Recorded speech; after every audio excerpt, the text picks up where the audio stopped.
All right. Yes, Will, I can see you. Ari, you're in here. This should be public. So we are officially live. Hey, everybody. People are pouring in. Hang tight here. We're going to get, you're going to watch me do Tangle in real time right here. I'm going to send out an email to 130,000 people that I need to not mess up. So as you're all sitting here, I'm going to alert the entire Tangle mailing list that we are live.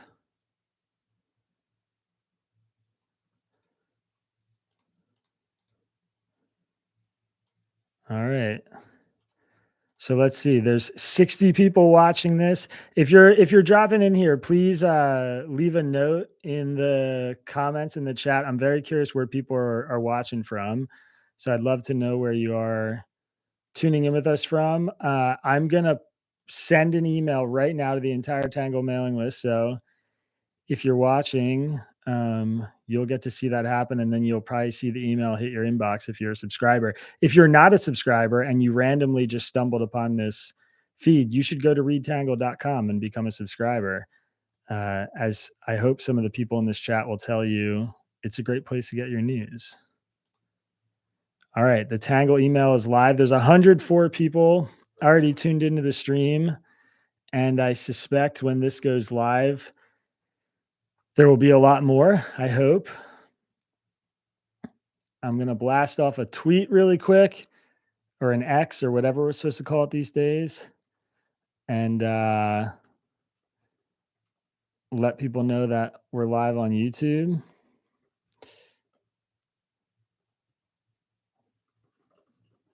And we'll see how that works.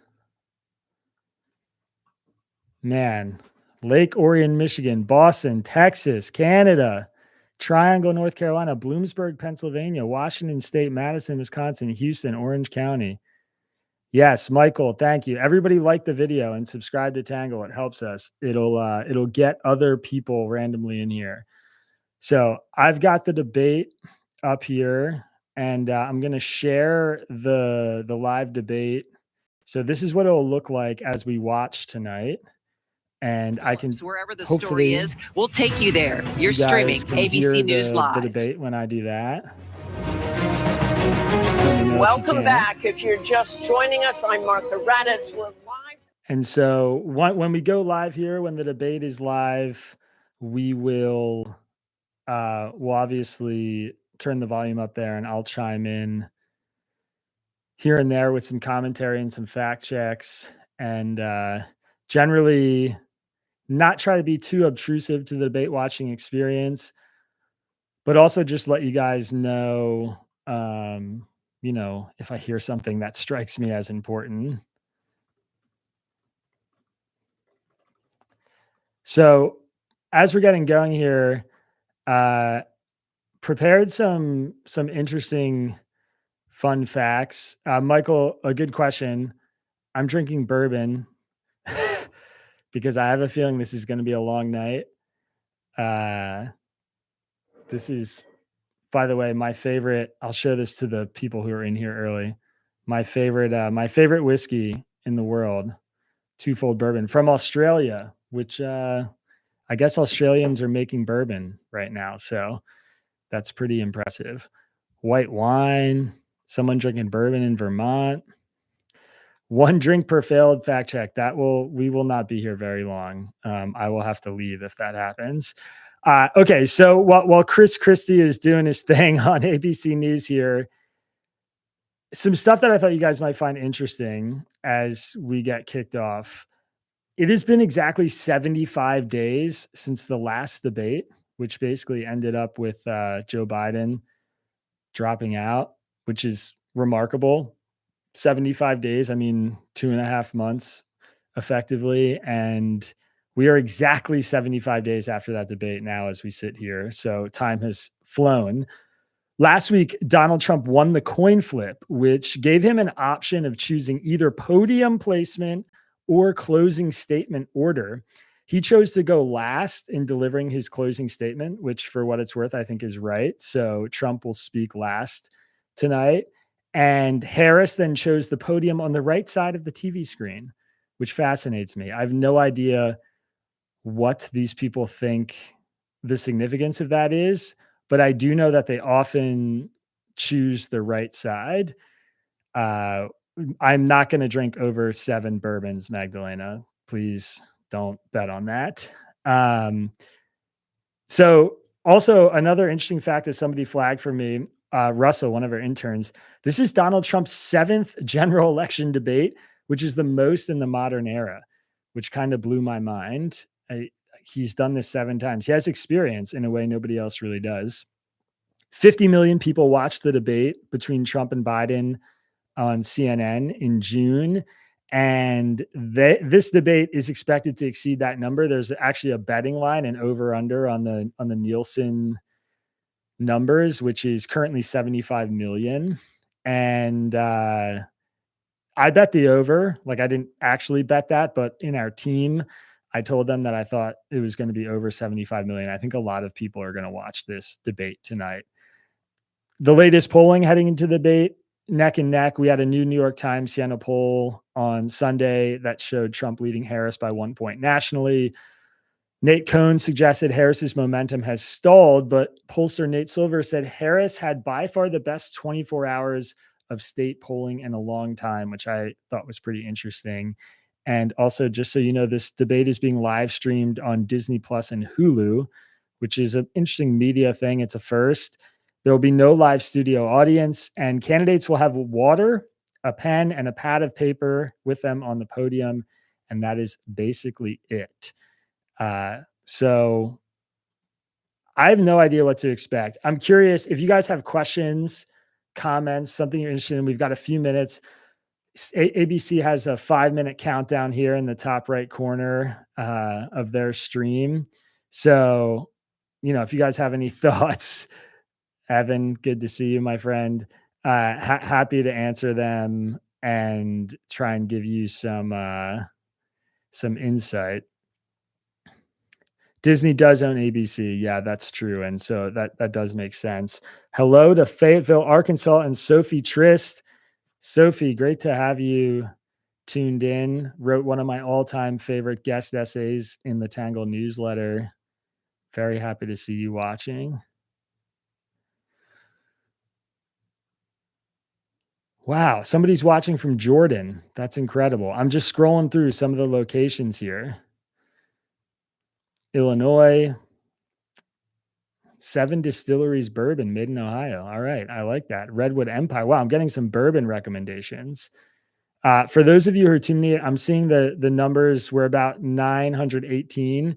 For what it's worth, amidst the Tangle team, we made an over-under line of 1,000 for how many people would be tuned into the live stream at 9 o'clock when the debate started. Well, actually, it was 750, so we're over that. But a lot of people were betting on over under 1,000, so we're almost there. So spread the word. Tennessee, Gilbert, Arizona, Atlanta, Georgia, Lexington, Kentucky. I love it. Huntsville, Alabama. Maui, Hawaii, Canada. This is great. For what it's worth, as we sit here tonight, this debate is happening about 2 miles from my office. I am in South Philadelphia in a little studio, little 12 by 12 foot office space. And we applied for press passes to the debate, which we did not get. And that is the reason why I'm able to do this live stream. And in retrospect, I'm actually glad I'm not in the room, because this is a lot more fun than being hunkered down in the room, though it would have been interesting to see. The city has basically been unaffected as far as I can tell, but a few spots around the National Constitution Center, they're just beefing up security in a really big way. If you're here now watching this debate, I know, it's 9 o'clock on the East Coast. Some of you are probably going to hang around for a little bit. The debate is supposed to be 90 minutes long. That's what they're saying, 10:30. ABC's pretty good with that kind of programming. Right after the debate, we're going to do some live reactions, commentary, feedback. I'm bringing on Zed Jelani, who's an independent journalist who I really admire. I love his stuff. He's a Tangle fan. He agreed to come on and do some quick post-debate analysis and reactions with me. So I'm going to be chopping it up with him after the debate. So when this is done, stick around. It won't be late. Trust me, I'll want to go to bed. I'll be exhausted. I've been up since 5 a.m. So, 11 o'clock, we're signed off for sure. But in that 10:30, 11 hour, we're going to hang out and talk a little bit, take some questions from people who are still watching and in the chat. Once again, since a number of people have tuned in and we've got about a minute and a half left, I'm just going to run down really quick some of these fun facts that we have about the debate before we get going. It has now been 75 days exactly since the last debate.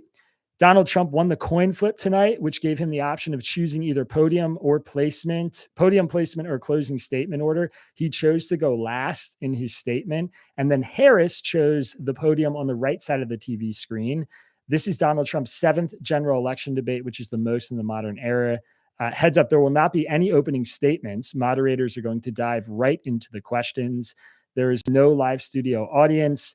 And the debate is going to be live streamed on Disney Plus and Hulu for the first time ever. Candidates are going to have water, a pen, and a pad of paper with them on the podium. And that is it. 50 million people watched the debate in June, and it's estimated that somewhere between 70 and 80 million people are going to watch tonight. So very curious to see how this goes. You've got 40 seconds to fire off a question before I'm going to turn up the volume on this debate, if you have anything. I am also very impressed with how many Canadians there are in here. I appreciate that you guys are following along.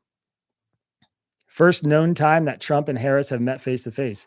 That's a good call out. Ari Weitzman, Tangle managing editor, dropping some knowledge. Is it possible to turn on captions? I can turn on captions, and I'm happy to. Let me know. I can't make them brighter. That's the best I can do with them, and I'm happy to leave them on. I won't be captioned because this is a live stream. And I unfortunately literally don't know how to do that.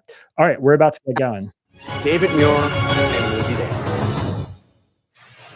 Tonight, the high-stakes showdown here in Philadelphia between Vice President Kamala Harris and former President Donald Trump. Their first face-to-face meeting in this presidential election, their first face-to-face meeting ever. A historic race for president upended just weeks ago. President Biden withdrawing after his last debate. Donald Trump now up against a new opponent. The candidates separated by the smallest of margins, essentially tied in the polls nationally and in the key battlegrounds, including right here in Pennsylvania, all still very much in play. The ABC News presidential debate starts right now. This is an ABC News special, the most consequential moment of this campaign. Kamala Harris. Together, we will chart a new way forward. Donald Trump. We will soon be a great nation again. Face to face, historic. The ABC News presidential debate. Here now, David Muir and Lindsay Davis. Good evening, I'm David Muir, and thank you for joining us for tonight's ABC News presidential debate. We want to welcome viewers watching on ABC and around the world tonight. Vice President Kamala Harris and President Donald Trump are just moments away from taking the stage in this unprecedented race for president. And I'm Lindsay Davis. Tonight's meeting could be the most consequential event of their campaigns, with Election Day now less than 2 months away. For Vice President Kamala Harris, this is her first debate since President Biden withdrew from the race on July 21st. Of course, that decision followed his debate against President Donald Trump in June. Since then, this race has taken on an entirely new dynamic. And that brings us to the rules of tonight's debate. 90 minutes with 2 commercial breaks. No topics or questions have been shared with the campaigns. The candidates will have 2 minutes to answer questions, and this is the clock. That's what they'll be seeing. 2 minutes for rebuttals and 1 minute for follow-ups, clarifications, or responses. Their microphones will only be turned on when it's their turn to speak. No pre-written notes allowed. There is no audience here tonight in this hall at the National Constitution Center. This is an intimate setting for 2 candidates who have never met. President Trump won the coin toss. He chose to deliver the final closing statement of the evening. Vice President Harris selected the podium to the right. So let's now welcome the candidates to the stage. Vice President Kamala Harris and President Donald Trump. There's a lot of betting on the suits here, by the way. Trump is in blue, which is what they expected. Kamala Harris. Wow. Let's have a good debate. Have fun. Wow, a handshake. That Welcome was to you both. very It's much wonderful against to the have you. It's an odds. honor to have you both they here really tonight. just met Good each evening. other. We are looking forward to a spirited and thoughtful debate. So let's get started. I want to begin tonight with the issue that voters repeatedly say is their number one issue, and that is the economy and the cost of living in this country. Vice President Harris, you and President Trump were elected 4 years ago, and your opponent on the stage here tonight often asks his supporters, are you better off than you were 4 years ago? When it comes to the economy, do you believe Americans are better off than they were 4 years ago? So I was raised as a middle-class kid. And I am actually the only person on this stage who has a plan that is about lifting up the middle class and working people of America. I believe in the ambition, the aspirations, the dreams of the American people. And that is why I imagine and have actually a plan to build what I call an opportunity economy. Because here's the thing. We know that we have a shortage of homes and housing. And the cost of housing is too expensive for far too many people. We know that young families need support to raise their children, and I intend on extending a tax cut for those families of $6,000, which is the largest child tax credit that we have given in a long time, so that those young families can afford to buy a crib, buy a car seat, buy clothes for their children. My passion, one of them, is small businesses. My mother raised my sister and me, but there was a woman who helped raise us. We call her our second mother. She was a small business owner. I love our small businesses. My plan is to give a $50,000 tax deduction to start up small businesses, knowing they are part of the backbone of America's economy. My opponent, on the other hand, his plan is to do what he has done before, which is to provide a tax cut for billionaires and big corporations, which will result in $5 trillion to America's deficit. My opponent has a plan that I call the Trump's sales tax, which would be a 20% tax on everyday goods that you rely on to get through the month. Economists have said that Trump sales tax would actually result for middle-class families in about $4,000 more a year, because of his policies and his ideas about what Harris is going to have to simplify this and make it short. I'll guarantee you Trump's going to come in short and fast. President Trump, I'll give you 2 minutes. First of all, I have no sales tax. That's an incorrect statement. She knows that. We're doing tariffs on other countries. Other countries are going to finally, after 75 years, pay us back for all that we've done for the world. And the tariff will be substantial in some cases. I took in billions and billions of dollars, as you know, from China. In fact, they never took the tariff off because there was so much money they can't. It would totally destroy everything that they've set out to do. They're taking in billions of dollars from China and other places. They've left the tariffs on. When I had it, I had tariffs, and yet I had no inflation. Look, we've had a terrible economy because inflation which is really known as a country buster. It breaks up countries. We have inflation like very few people have ever seen before, probably the worst in our nation's history. We were at 21%, but that's being generous because many things are 50, 60, 70, and 80% higher than they were just a few years ago. This has been a disaster for people, for the middle class, but for every class. On top of that, we have millions of people pouring into our country from prisons and jails, from mental institutions and insane asylums, and they're coming in and they're taking jobs that are occupied right now by African Americans and Hispanics, and also unions. Unions are going to be affected very soon. And you see what's happening. You see what's happening with towns throughout the United States. You look at Springfield, Ohio. You look at Aurora in Colorado. They are taking over the towns. They're taking over buildings. They're going in violently. These are the people that Xi and Biden led into our country, and they're destroying our country. They're dangerous. They're at the highest level of criminality, and we have to get them out. We have to get them out fast. I created one of the greatest economies in the history of our country. I'll do it again and even better. We are going to get to immigration and border security during this debate, but I would like to let Vice President Harris respond on the economy here.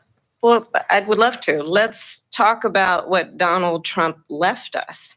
Donald Trump left us the worst unemployment since the Great Depression. This is smart. She needs to do more of this. The worst public health epidemic in a century. Donald Trump left us the worst attack on our democracy since the Civil War. And what we have done is clean up Donald Trump's mess. What we have done and what I intend to do is build on what we know are the aspirations and the hopes of the American people. But I'm going to tell you all in this debate tonight, you're going to hear from the same old tired playbook, a bunch of lies, grievances, and name calling. What you're going to hear tonight is a detailed and dangerous plan called Project 2025 that the former president intends on implementing if he were elected again. I believe very strongly that the American people want a president who understands the importance of bringing us together, knowing we have so much more in common than what separates us. And I pledge to you to be a president for all Americans. President Trump will give you a minute here to respond. Number one, I have nothing to do, as you know, and as she knows better than anyone, I have nothing to do with Project 2025.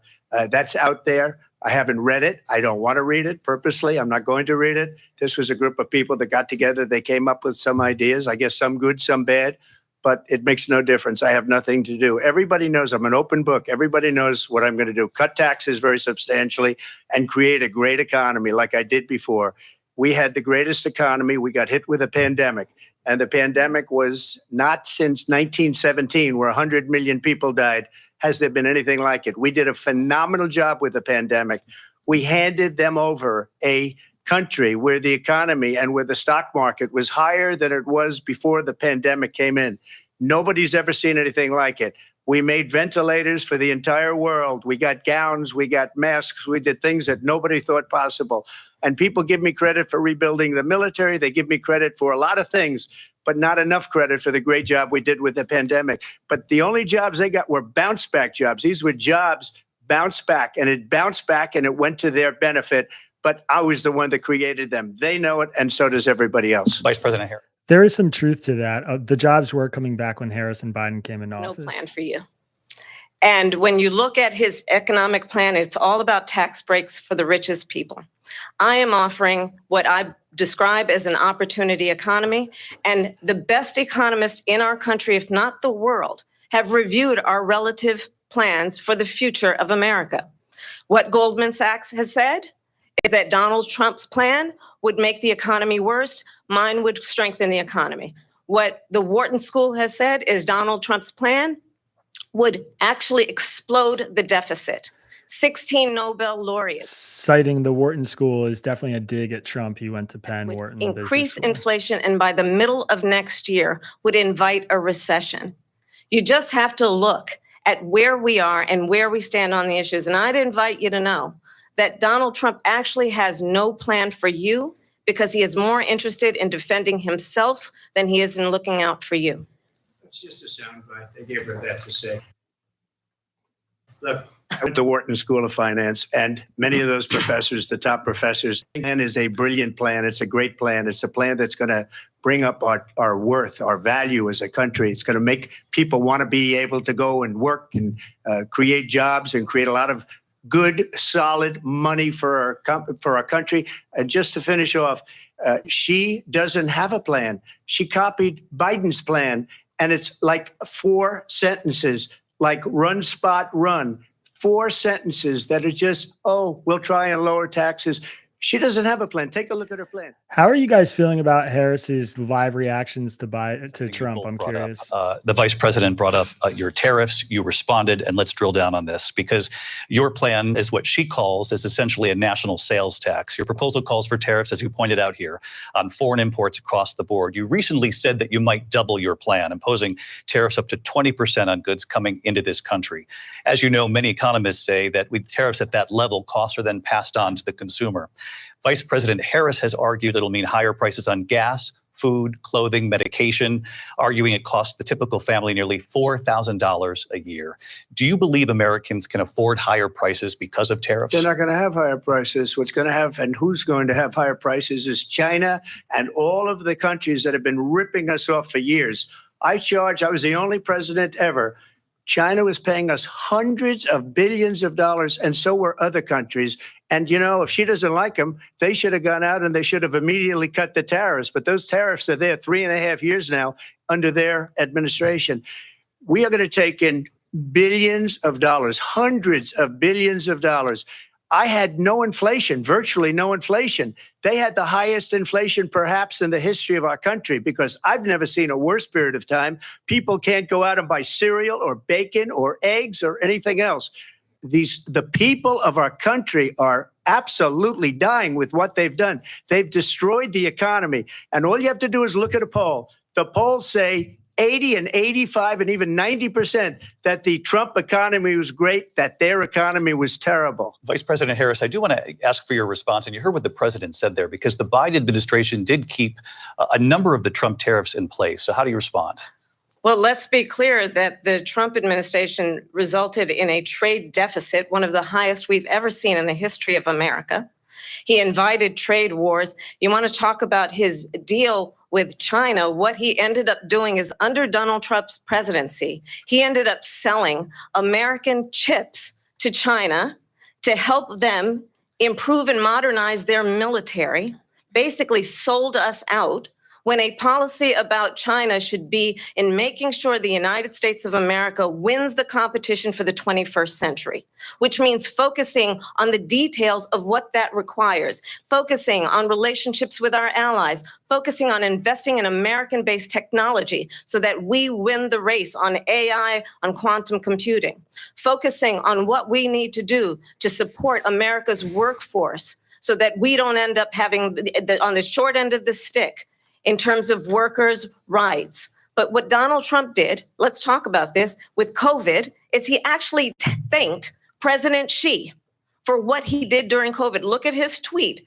Thank you, President Xi, exclamation point, when we know that Xi was responsible for lacking and not giving us transparency about the origins of COVID.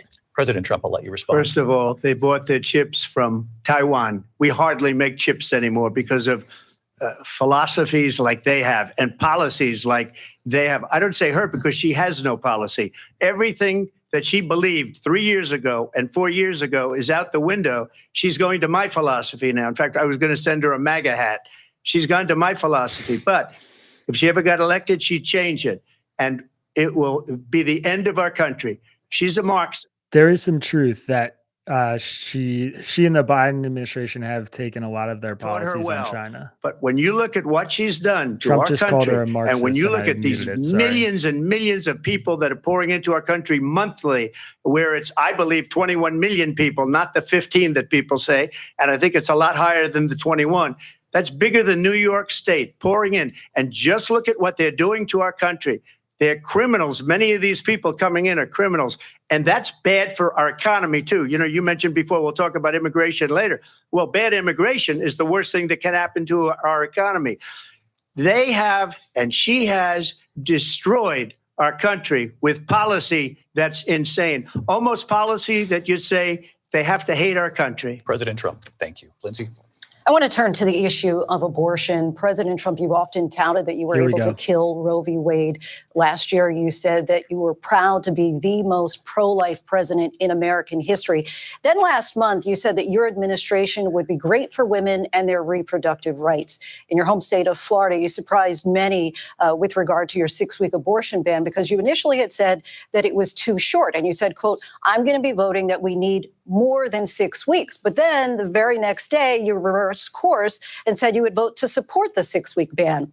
Vice President Harris says that women shouldn't trust you on the issue of abortion because you've changed your position so many times. Therefore, why should they trust you? Well, the reason I'm doing that vote is because the plan is, as you know, the vote is, they have abortion in the 9th month.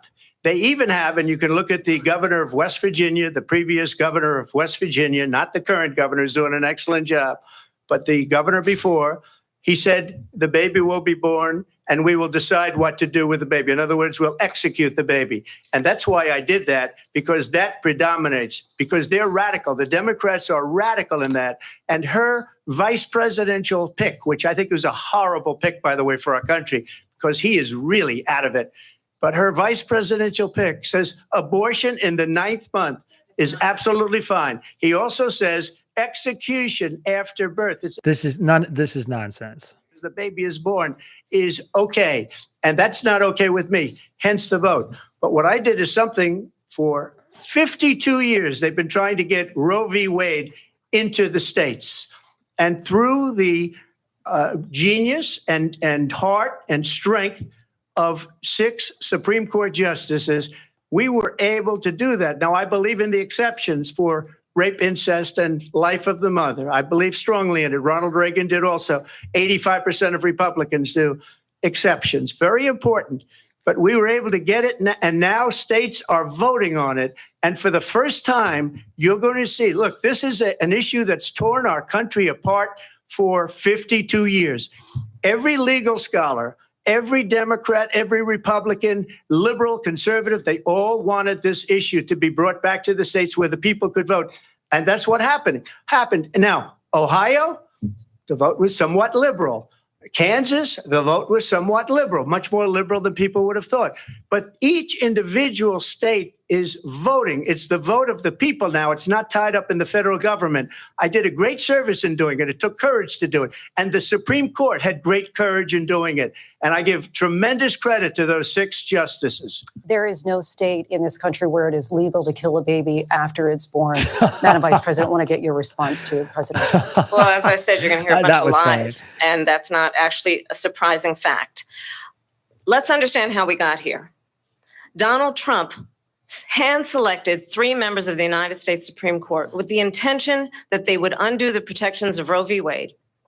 And they did exactly as he intended. And now in over 20 states, there are Trump abortion bans, which make it criminal for a doctor or nurse to provide health care. In one state, it provides prison for life. Trump abortion bans that make no exception even for rape and incest, which understand what that means.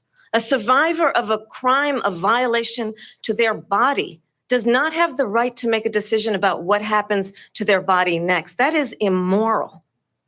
And one does not have to abandon their faith or deeply held beliefs to agree. The government, and Donald Trump certainly, should not be telling a woman what to do with her body. I have talked with women around our country. You want to talk about this is what people wanted?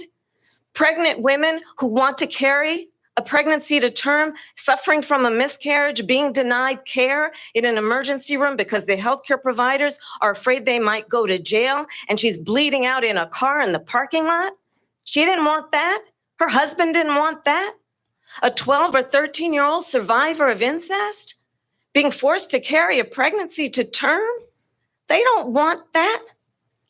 And I pledge to you, when Congress passes a bill to put back in place the protections of Roe v. Wade, as President of the United States, I will proudly sign it into law. But understand, if Donald Trump were to be reelected, he will sign a national abortion ban. Understand, in his Project 2025, there would be a national abortion, a monitor that would be monitoring your pregnancies, your miscarriages.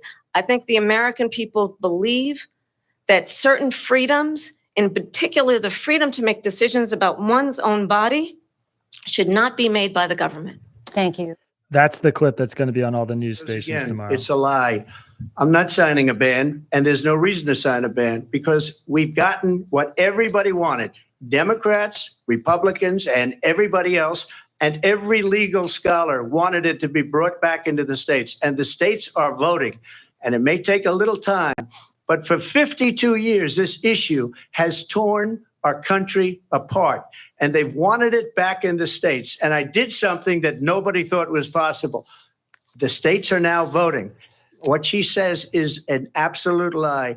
And as far as the abortion ban, no, I'm not in favor of abortion ban, but it doesn't matter because this issue has now been taken over by the states. Would you veto a national abortion ban if it came Well, to I your won't desk? have to because, again, 2 things. Number one, she said she'll go back to Congress. She'll never get the vote. It's impossible for her to get the vote, especially now with the 50-50 and essentially 50-50 in both Senate and the House. She's not going to get the vote. She can't get the vote. She won't even come close to it. So it's just talk. You know what it reminds me of when they said they're going to get student loans terminated, and it ended up being a total catastrophe. The student loans, and then I think probably her boss, if you call him a boss, he spends all his time on the beach. But look, her boss went out and said, we'll do it again. We'll do it a different way. And he went out, got rejected again by the Supreme Court. So all these students got taunted with this whole thing about this whole idea. And how unfair that would have been, part of the reason they lost, to the millions and millions of people that had to pay off their student loans. They didn't get it for free. This was a question about abortion. They talked about that they talk about abortion. But if I could just get a yes or no, because your running mate, J.D. Vance, has said that you would veto it if it did come to your desk. Well, I didn't discuss it with J.D. In all fairness, J.D., and I don't mind if he has a certain view, but I think he was speaking for me, but I really didn't.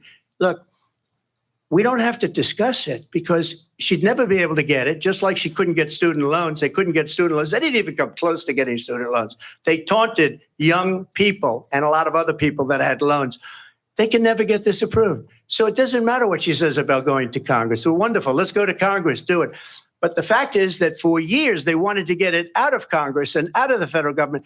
And we did something that everybody said couldn't be done. And now you have a vote of the people on abortion. Vice President Harris, I want to give you your time to respond. But I do want to ask, would you support any restrictions on a woman's right to an abortion? I absolutely support reinstating the protections of Roe v. Wade.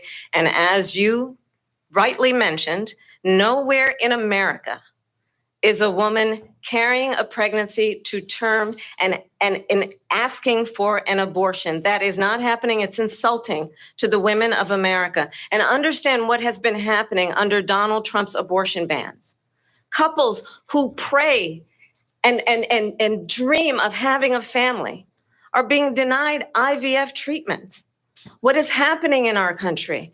Working people, working women who are working one or two jobs, who can barely afford childcare as it is, have to travel to another state to get on a plane sitting next to strangers to go and get the health care she needs.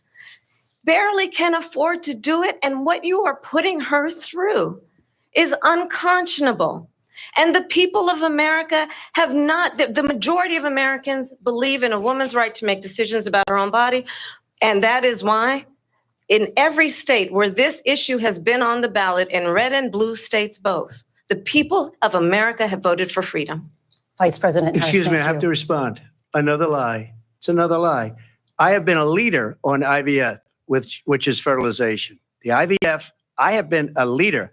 In fact, when they got a very negative decision on IVF from the Alabama courts, I saw the people of Alabama and the legislature 2 days later voted. Okay, Trump saying he's a leader in IVF is a little bit absurd. Everybody else knows it. I have been a leader on fertilization, IVF. And the other I don't know what he's talking about. You should ask, will she allow abortion in the 8th month, 9th month, 7th month? Come on. Okay, would you do that? Why don't you ask her that question? Why don't you answer the question? Would you because veto? Under Roe v. Wade, answer the question, would you veto? You could do abortions in the 7th month, the 8th month, the 9th That's month, not true. and probably after birth. Just look at the former governor of Virginia. The governor of Virginia said, we put the baby aside and then we determine what we want to do with the baby. President Trump, thank you. Trump's We're going to turn now to immigration and border security. We know it's an issue that's important to Republicans, Democrats, voters across the board in this country. Vice President Harris, you were tasked by President Biden with getting to the root causes of migration from Central America. This is Harris's weakest issue. Border crossings reached a record high in the Biden administration. This past June, President Biden imposed tough new asylum restrictions. We know the numbers since then have dropped significantly. But my question to you tonight is, why did the administration wait until 6 months before the election to act? And would you have done anything differently from President Biden on this? So I'm the only person on this stage who has prosecuted transnational criminal organizations for the trafficking of guns, drugs, and human beings. And let me say that the United States Congress, including some of the most conservative members of the United States Senate, came up with a border security bill, which I supported. And that bill would have put 1,500 more border agents on the border to help those folks who are working there right now overtime, trying to do their job. It would have allowed us to stem the flow of fentanyl coming into the United States. I know there are so many families watching tonight who have been personally affected by the surge of fentanyl in our country. That bill would have put more resources to allow us to prosecute transnational criminal organizations for trafficking in guns, drugs, and human beings. But you know what happened to that bill? Donald Trump got on the phone, called up some folks in Congress and said, kill the bill. And you know why? Because he'd prefer to run on a problem instead of fixing a problem. And understand, this comes at a time where the people of our country actually need a leader who engages in solutions, who actually addresses the problems at hand.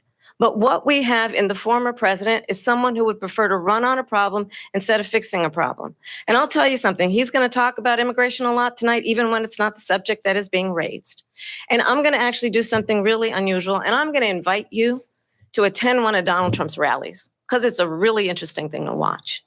You will see during the course of his rallies, he talks about fictional characters like Hannibal Lecter. He will talk about windmills cause cancer. And what you will also notice is that people start leaving his rallies early out of exhaustion and boredom. And I will tell you, the one thing you will not hear him talk about is you. You will not hear him talk about your needs, your dreams, and your desires. And I'll tell you, I believe you deserve a president who actually puts you first. This is an interesting strategy. President from Harris, Kamala. thank She's you. President baiting him Trump, on here. that point, I want to get your response. Well, I would like to respond. Let me just He's ask you, taking the why bait. did you try to kill that bill, and successfully so? That would have put thousands of additional agents and officers on the border. First, let me respond as to the Please. rallies. She said people start leaving. People don't go to her rallies. There's no reason to go. And This is the people exactly that what do go, Kamala she's wants them to bussing them do. in and paying them to be there, and then showing them in a different light. So she can't talk about that. People don't leave my rallies. We have the biggest Look at her. This is exactly what she rallies wants. in the history of politics. That's because people want to take their country back. Our country is being lost. We're a failing nation. And it happened 3.5 years ago. And what's going on here, you're going to end up in World War III, just to go into another subject. What they have done to our country by allowing these millions and millions of people to come into our country, and look at what's happening to the towns all over the United States. And a lot of towns don't want to talk. It's not going to be Aurora or Springfield. A lot of towns don't want to talk about it because they're so embarrassed by it. In Springfield, they're eating the dogs, the people that came in. They're eating the cats. They're This eating. is not real. They're eating the pets This of is the people literally that a Reddit live rumor there. that And this is spreading what's online. happening in our country. And it's a shame. I mean, it's happening As far somewhere, but as it's not happening. rallies are concerned, as far as the reason they go is they like what I say. They want to bring our country back. They want to make America great again. It's very simple. This is not good for Trump. I think he's unraveling a little right now. Destroying this country. And if she becomes president, this country doesn't have a chance of success. Not only success, we'll end up being Venezuela on steroids. I just want to clarify here. You bring up Springfield, Ohio, and ABC News did reach out to the city manager there. He told us there have been no credible reports of specific claims of pets being harmed, injured, or abused by individuals within the immigrant community. Well, All I've seen this- people on television. Let me just say here, this is The people on this is television a say my dog was taken and used for food. So maybe he said that, and maybe that's a good Yeah. thing to say for a city manager. I'm not taking this from But the television. people I'm on taking it from television the city saying their manager. dog was eaten by the people that went there. Come Again, on, Springfield city manager says there's no evidence of that. Vice We'll President find Harris, out. I'll let you respond to the rest of what you've heard. You talk about extreme. This is, I think, one of the reasons why in this election, I actually have the endorsement of 200 Republicans who have formerly worked with President Bush, Mitt Romney, and John McCain, including the endorsement of former Vice President Dick Cheney and Congress member Liz Cheney. And if you want to really know the inside track on who the former president is, if he didn't make it clear already, just ask people who have worked with him. His former chief of staff, a 4-star general, has said he has contempt for the Constitution of the United States. His former national security advisor has said he is dangerous and unfit. His former Secretary of Defense has said the nation, the republic, would never survive another Trump term. And when we listen to this kind of rhetoric, when the issues that affect the American people are not being addressed, I think the choice is clear in this election. President Trump, I'll give you a quick minute to respond here. Thank you. Because when I hear that, see, I'm a different kind of a person. I fired most of those people. Not so graciously. They did bad things or a bad job. I fired them. They never fired one person. They didn't fire anybody having to do with Afghanistan and the Taliban and the 13 people were just killed, viciously and violently killed. And I got to know the parents and the family. They didn't fire. They should have fired all those generals, all those top people, because that was one of the most incompetently handled situations anybody has ever seen. So when somebody does a bad job, I fire him. And you take a guy like Esper, he was no good, I fired him. So he writes a book. Another one writes a book, because with me, they can write books. With nobody else can they?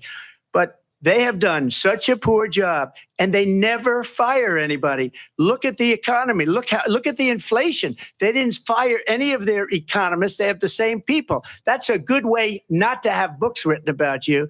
But just to finish, I got more votes than any Republican in history by far. In fact, I got more votes than any sitting president in history by far. Let me continue on immigration. It was what you wanted to talk about earlier. So let's get back to your deportation proposal that the vice president has reacted to as well. President Trump, you call this the largest domestic deportation operation in the history of our country. You say you would use the National Guard. You say if things get out of control, you'd have no problem using the U.S. military. Police, yes. You also said you would use local police. How would you deport 11 million undocumented immigrants? I know you believe that number is much higher. Take us through this. What does this look like? Will authorities be going door to door in this country? Yeah, it is much higher because of them. They allowed criminals, many millions of criminals. They allowed terrorists. They allowed common street criminals. They allowed people to come in, drug dealers, to come into our country. And they're now in the United States and told by their countries like Venezuela, don't ever come back or we're going to kill you. Do you know that crime in Venezuela and crime in countries all over the world is way down? You know why? Because they've taken their criminals off the street and they've given them to her to put into our country. And this will be one of the greatest mistakes in history for them to allow. And I think they probably did it because they think they're going to get votes.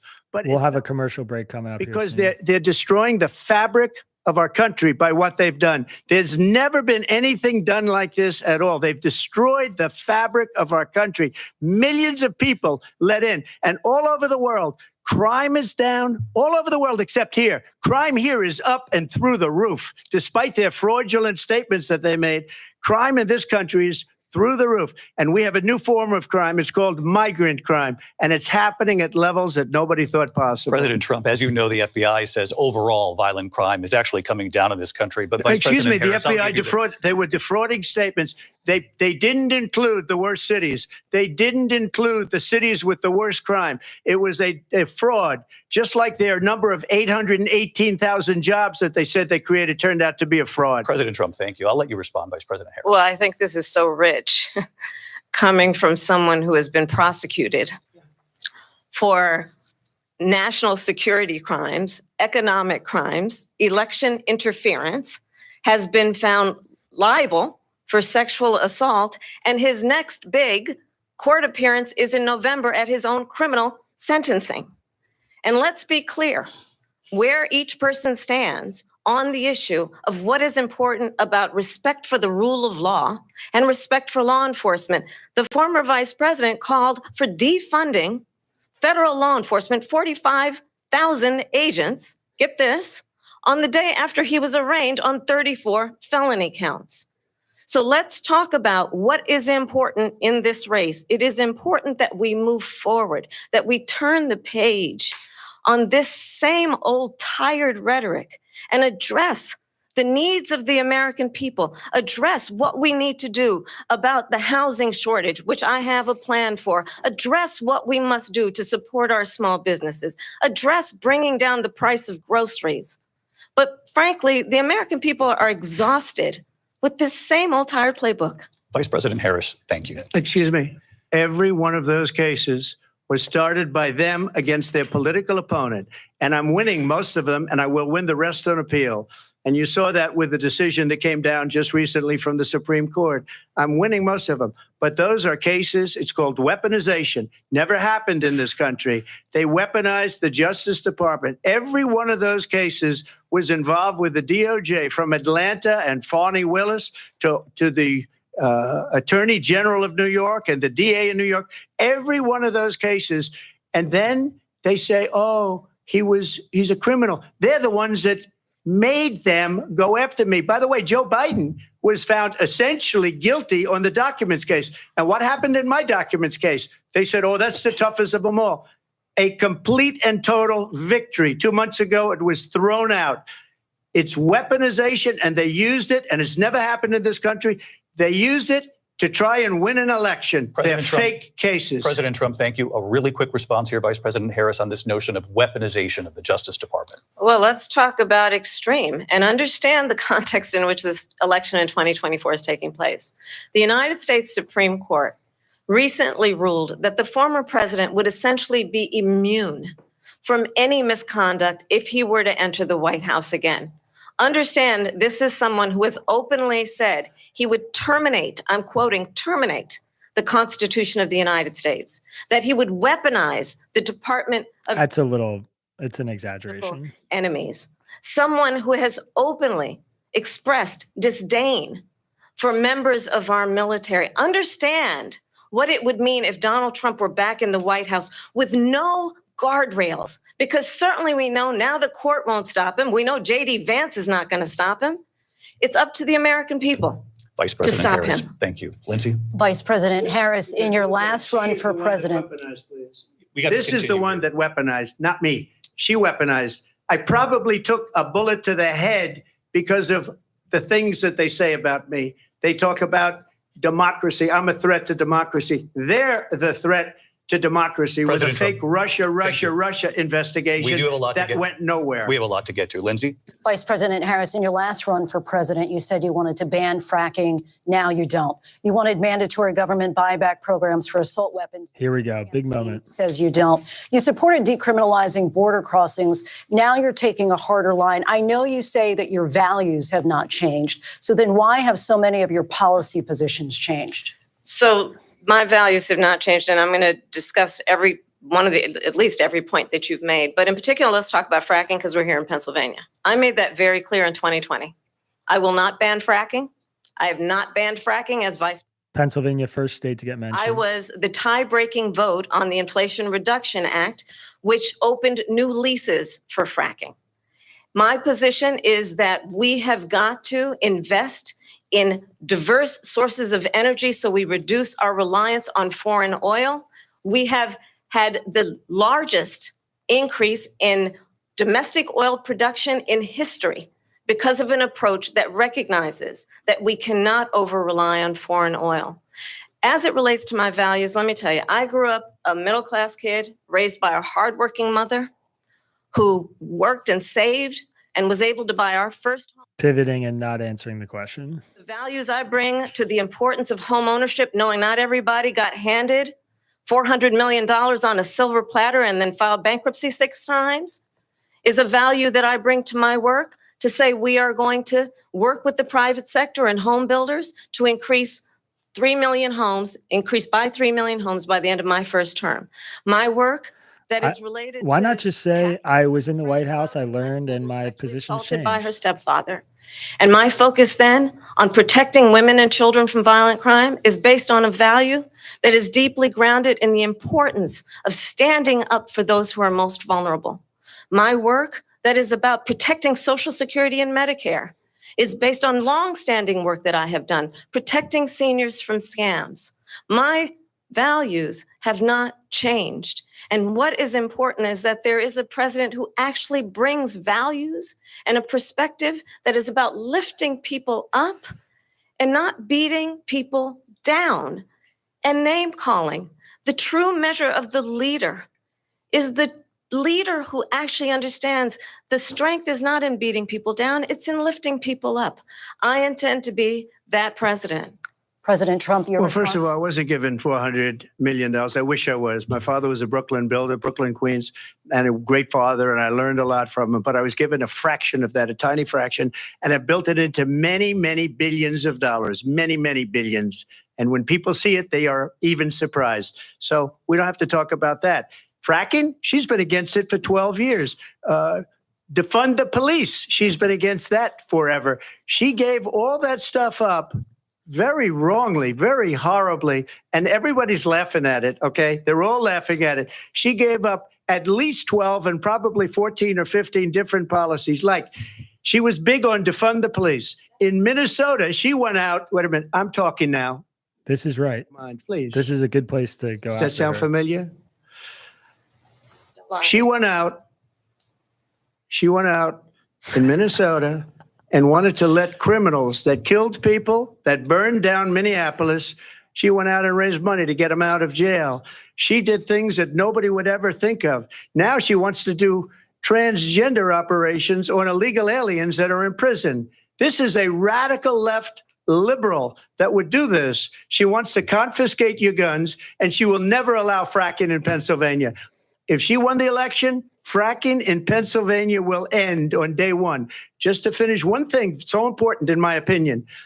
So I got the oil business going like nobody has ever done before. When they took over, they got rid of it, started getting rid of it, and the prices were going up the roof. They immediately let these guys go to where they were. I would have been 5 times, 4 times, 5 times higher, because you're talking about 3.5 years ago. They got it up to where I was because they had no choice, because the prices of energy were quadrupling and doubling. You saw what happened to gasoline. So they said, let's go back to Trump. But if she won the election, the day after that election, they'll go back to destroying our country, and oil will be dead. Fossil fuel will be dead. We'll go back to windmills, and we'll go back to solar, where they need a whole desert to get some energy to come out. You ever see a solar plant? By the way, I'm a big fan of solar, but they take 400, 500 acres of desert President soil. Trump, we have a These lot are of not good issues things that for we the have to get environment to. that We're she out of time. understands. Thank you. Lindsay, thank you. We have an election in just 56 days. And I want to talk about the peaceful transfer of power, which, of course, we all know is a cornerstone of our democracy, and the role of a president in a moment of crisis. Mr. President, on January 6th, you told your supporters to march to the Capitol. You said you would be right there with them. The country and the world saw what played out at the Capitol that day, the officers coming under attack. Aides in the West Wing say you watched it unfold on television off the Oval Office. You did send out tweets, but it was more than 2 hours before you sent out that video message telling your supporters to go home. Is there anything you regret about what you did on that day? You just said a thing that isn't covered. Peacefully and patriotically, I said during my speech, not later on. Peacefully and patriotically. And nobody on the other side was killed. Ashley Babbitt was shot by an out-of-control police officer that should have never, ever shot her. It's a disgrace. But we didn't do this group of people that have been treated so badly. I ask, what about all the people that are pouring into our country and killing people that she allowed to pour in? She was the border czar. Remember that. She was the border czar. She doesn't want to be called the border czar because she's embarrassed by the border. In fact, she said at the beginning, oh, I'm surprised you're not talking about the border yet. That's because she knows what a bad job they've done. What about those people? When are they going to be prosecuted? When are these people from countries all over the world, not just South America? They're coming in from all over the world, David, all over the world. And crime rates are down all over the world because of it. But let me just when are those, David, when are those people going to be prosecuted? When are the people that burned down Minneapolis going to be prosecuted? Or in Seattle? They went into Seattle. They took over a big percentage of the city of Seattle. When are those people going to be prosecuted? But let me just ask you. You might ask her that question. You were the president. You were watching it unfold on television. It's a very simple question as we move forward toward another election. Is there anything you regret about what you did on that day? Yes or no? I had nothing to do with that other than they asked me to make a speech. I showed up for a speech. I said, I think it's going to be big. I went to Nancy Pelosi and the mayor of Washington, D.C., and the mayor put it back in writing, as you know. I said, this is going to be a very big rally or whatever you want to call it. And again, it wasn't done by me. It was done by others. I said, I'd like to give you 10,000 National Guard or soldiers. They rejected me. Nancy Pelosi rejected me. It was just 2 weeks ago. Her daughter has a tape of her saying she is fully responsible for what happened. They want to get rid of that tape. It would have never happened if Nancy Pelosi and the mayor of Washington did their jobs. I wasn't responsible for security. Nancy Pelosi was responsible. She didn't do her job. The question was about you as president, not about former Speaker Pelosi, but I do want Vice President Harris to respond here. I was at the Capitol on January 6th. I was the vice president-elect. I was also an acting senator. I was there. And on that day, the President of the United States incited a violent mob to attack our nation's capital, to desecrate our nation's capital. On that day, 140 law enforcement officers were injured, and some died. And understand, the former president has been indicted and impeached for exactly that reason. But this is not an isolated situation. Let's remember Charlottesville, where there was a mob of people carrying tiki torches, spewing anti-Semitic hate. And what did the president then at the time say? There were fine people on each side. Let's remember that when it came to the Proud Boys, a militia, really mixed fact checks on that. The former president said, stand back and stand by. So for everyone watching who remembers what January 6th was, I say, we don't have to go back. Let's not go back. We're not going back. It's time to turn the page. And if that was a bridge too far for you, well, there is a place in our campaign for you to stand for country, to stand for our democracy, to stand for rule of law, and to end the chaos, and to end the approach that is about attacking the foundations of our democracy because you don't like the outcome. And be clear on that point. Donald Trump, the candidate, has said in this election there will be a bloodbath if this and the outcome of this election is not to his liking. That is a complete lie. He said there would be a bloodbath. Let's not go back. Let's chart a course for the future and not go backwards to the past. Let me just follow up here. It was a different term, and it was a term that related to energy because they have destroyed our energy business. That was where bloodbath was. Also, moderators should fact check that story has been, as you would say, debunked. Laura Ingraham, Sean Hannity, Jesse, all of these people, they covered it. If they go an extra sentence, they will see it was perfect. It was debunked in almost every newspaper, but they still bring it up, just like they bring 2025 up. They bring all of this stuff up. I ask you this, you talk about the Capitol. Why are we allowing these millions of people to come through on the southern border? How come she's not doing anything? And I'll tell you what I would do, and I would be very proud to do it. I would say we would both leave this debate right now. I'd like to see her go down to Washington, D.C. during this debate because we're wasting a lot of time. Go down to, because she's been so bad, it's so ridiculous.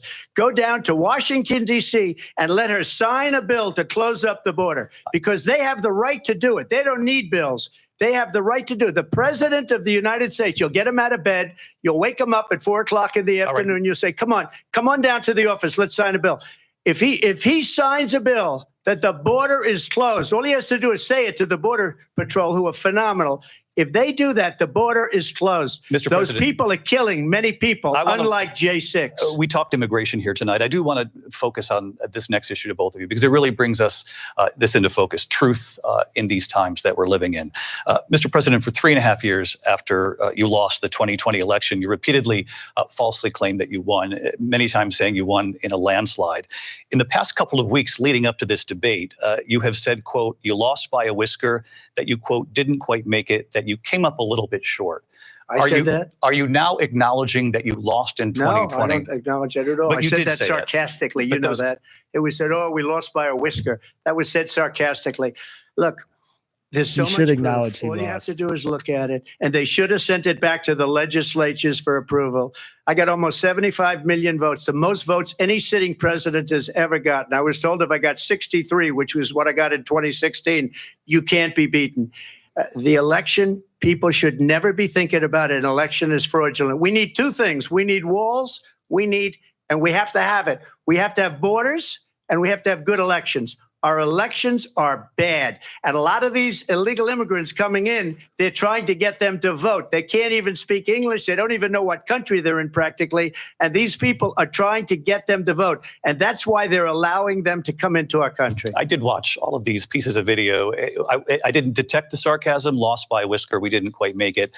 And we should just point out here as clarification, and you know this, you and your allies, 60 cases in front of many judges, many of them no Republican. judge looked at it and said they there was said no we didn't have widespread fraud. standing. That's the other thing. They said we didn't have standing, a technicality. Can you This is imagine a nonsense. system Trump, look, where a Trump person lost in an the election election. doesn't have standing? The president Many of the of the United cases got States thrown doesn't out have after standing. after That's they how were we heard. lost. If you look at the facts, and I'd love to have you'll do a special on it.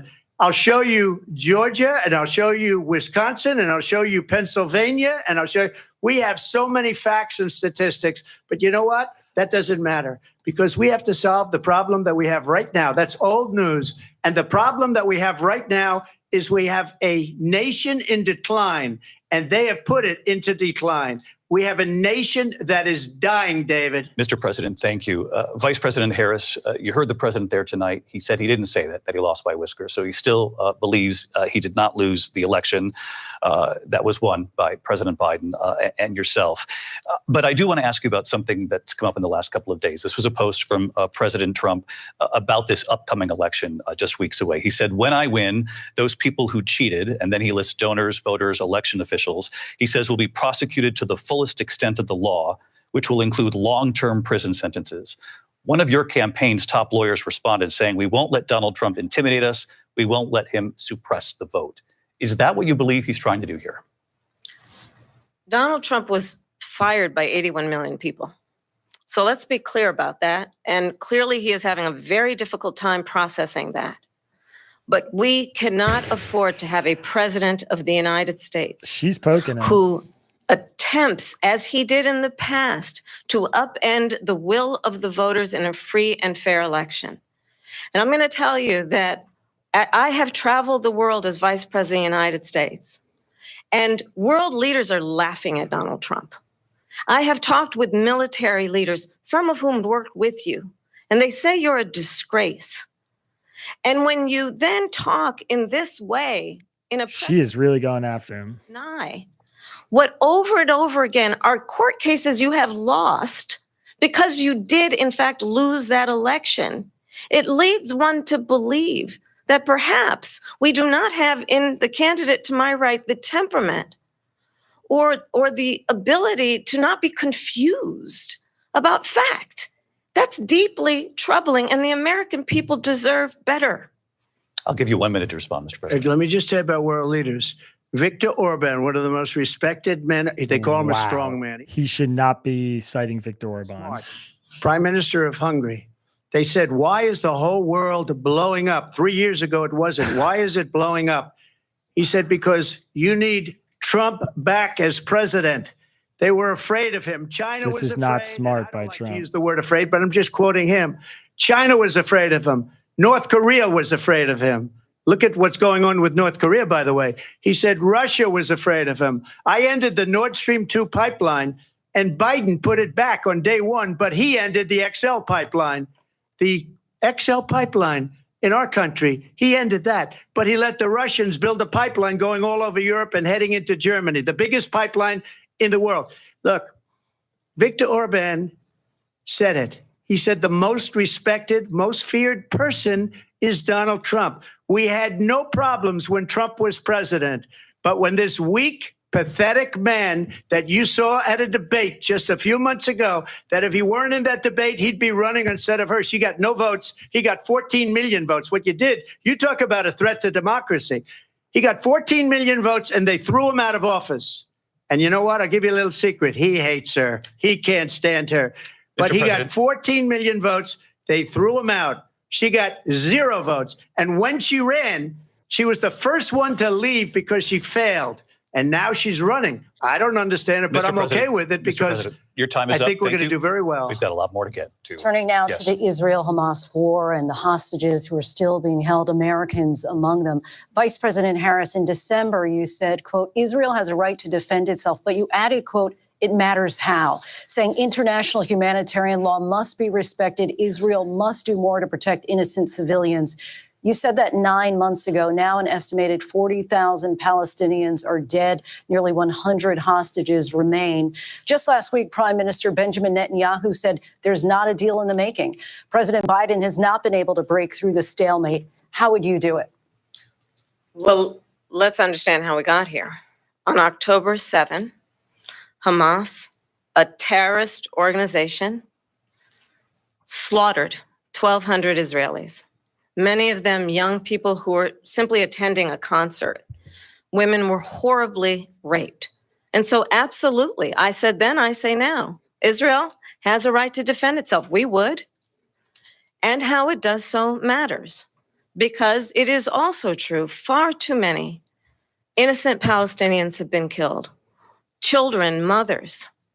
What we know is that this war must end. It must end immediately. And the way it will end is we need a ceasefire deal and we need the hostages out. And so we will continue to work around the clock on that. Work around the clock, also understanding that we must chart a course for a two-state solution. And in that solution, there must be security for the Israeli people and Israel, and in equal measure for the Palestinians.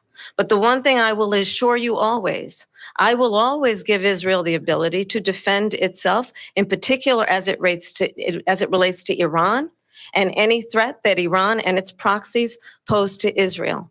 But we must have a two-state solution where we can rebuild Gaza, where the Palestinians have security, self-determination, and the dignity they so rightly deserve. President Trump, how would you negotiate with Netanyahu? And no real also answer Hamas there from Harris. I mean, nothing new. out and prevent the killing of more innocent civilians in Gaza? If I were president, it would have never started. If I were president, Russia would have never, ever, I know Putin very well, he would have never Questions about read Israel. of it either, by the way, for 4 years, have gone into Ukraine and killed millions of people when you add it up, far worse than people understand what's going on over there. But when she mentions about Israel, all of a sudden, she hates Israel. She wouldn't even meet with Netanyahu when he went to Congress to make a very important speech. She refused to be there because she was at a sorority party of hers. She wanted to go to the sorority party. She hates Israel. If she's president, Harris was speaking to a black will sorority. not exist within 2 years from now. And I've been pretty good at predictions, and I hope I'm wrong about that one. She hates Israel. At the same time, in her own way, she hates the Arab population because the whole place is going to get blown up. Arabs, Jewish people, Israel will be gone. It would have never happened. Iran was broke under Donald Trump. Now Iran has $300 billion because they took off all the sanctions that I had. This is true. No money for Hamas or Hezbollah or any of the 28 different spheres of terror. And they are spheres of terror, horrible terror. They had no money. It was a big story, and you know it. You covered it very well, actually. They had no money for terror. They were broke. Now they're a rich nation. And now what they're doing is they're spreading that money around. Look at what's happening with the Houthis and Yemen. Look at what's going on in the Middle East. This would have never happened. I will get that settled and fast, and I'll get the war with Ukraine and Russia ended. If I'm president-elect, I'll get it done before even becoming president. Vice President Harris, he says you hate Israel. Trump did do well on Iran. Absolutely not true. I have my entire career and life supported Israel and the Israeli people. He knows that. He's trying to, again, divide and distract from the reality, which is it is very well known that Donald Trump is weak and wrong on national security and foreign policy. It is well known that he admires dictators, wants to be a dictator on day one, according to himself. It is well known that he said of Putin that he can do whatever the hell he wants and go into Ukraine. It is well known that he said when Russia went into Ukraine, it was brilliant. It is well known he exchanged love letters with Kim Jong-un, and it is absolutely well known that these dictators and autocrats are rooting for you to be president again because they're so clear they can manipulate you with flattery and favors. And that is why so many military leaders who you have worked with have told me you are a disgrace. That is why we understand that we have to have a president who is not consistently weak and wrong on Vice national President security, Harris. including the importance of upholding and respecting in highest regard our military. Vice President Harris, thank you. They're the ones, and she's the one that caused it. that's weak on national security by allowing every nation last month for the year, 168 different countries sending people into our country. Their crime rates are way down. Putin endorsed her last week, said, I hope she wins. And I think he meant it, because what he's gotten away with is absolutely incredible. It wouldn't have happened with me. The leaders of other countries think that they're weak and incompetent, and they are. They're grossly incompetent. And I just ask one question. Why does Biden go in and kill the Keystone Pipeline and approve the single biggest deal that Russia's ever made, Nord Stream 2, the biggest pipeline anywhere in the world going to Germany and all over Europe? Because they're weak and they're ineffective. And Biden, by the way, President gets paid Trump, a lot of money. Thank you. We have a lot of issues to get to. We'll be right back with much more of this historic ABC News presidential debate from the National Constitution Center right here in Philadelphia. Back in a moment. All right. Well, that was a start. There's so much to tackle here. We only have a couple minutes before they come back from commercial. I think Kamala Harris is basically the best of anybody that I've seen at getting under Trump's skin so far. I mean, she has baited him several times with like the Wharton School reference, the rally crowd size stuff, the election results, and he's just taken every one, which is not surprising, but I think is exactly what she wants, and you can tell. To me, by far the most impactful moment of the night, and I'm just looking at this thinking about voters who are undecided and the people who might still change their minds, was the exchange on abortion. That was the best I've seen a Democratic politician tackle this issue while on stage next to a Republican politician, and she buried him on it, and he sounded divorced from reality. And I thought she did a really good job of making it personal, drawing empathy toward the Democratic, more liberal position. And she got him on live television in front of 70 million people. So I think that is going to matter. I felt like Harris seemed a little nervous in the beginning. She just sounded a little jittery to me and had some weird like dry mouth thing going on, but she caught her stride after a little bit. Trump had a few moments where I felt like he looked kind of weak on stage with her, which I was surprised by, where they did the full pan and she's looking at him. Remember, a lot of this stuff is optics. She's looking directly at him and he's kind of looking at the ground or looking away. Basically, he had a stalemate on immigration, which is bad for Trump. That's Harris's weakest issue. And I didn't feel like he really landed any blows on her. So that's not good for Trump. That's a winning issue for him. He needs to connect on that a little bit more.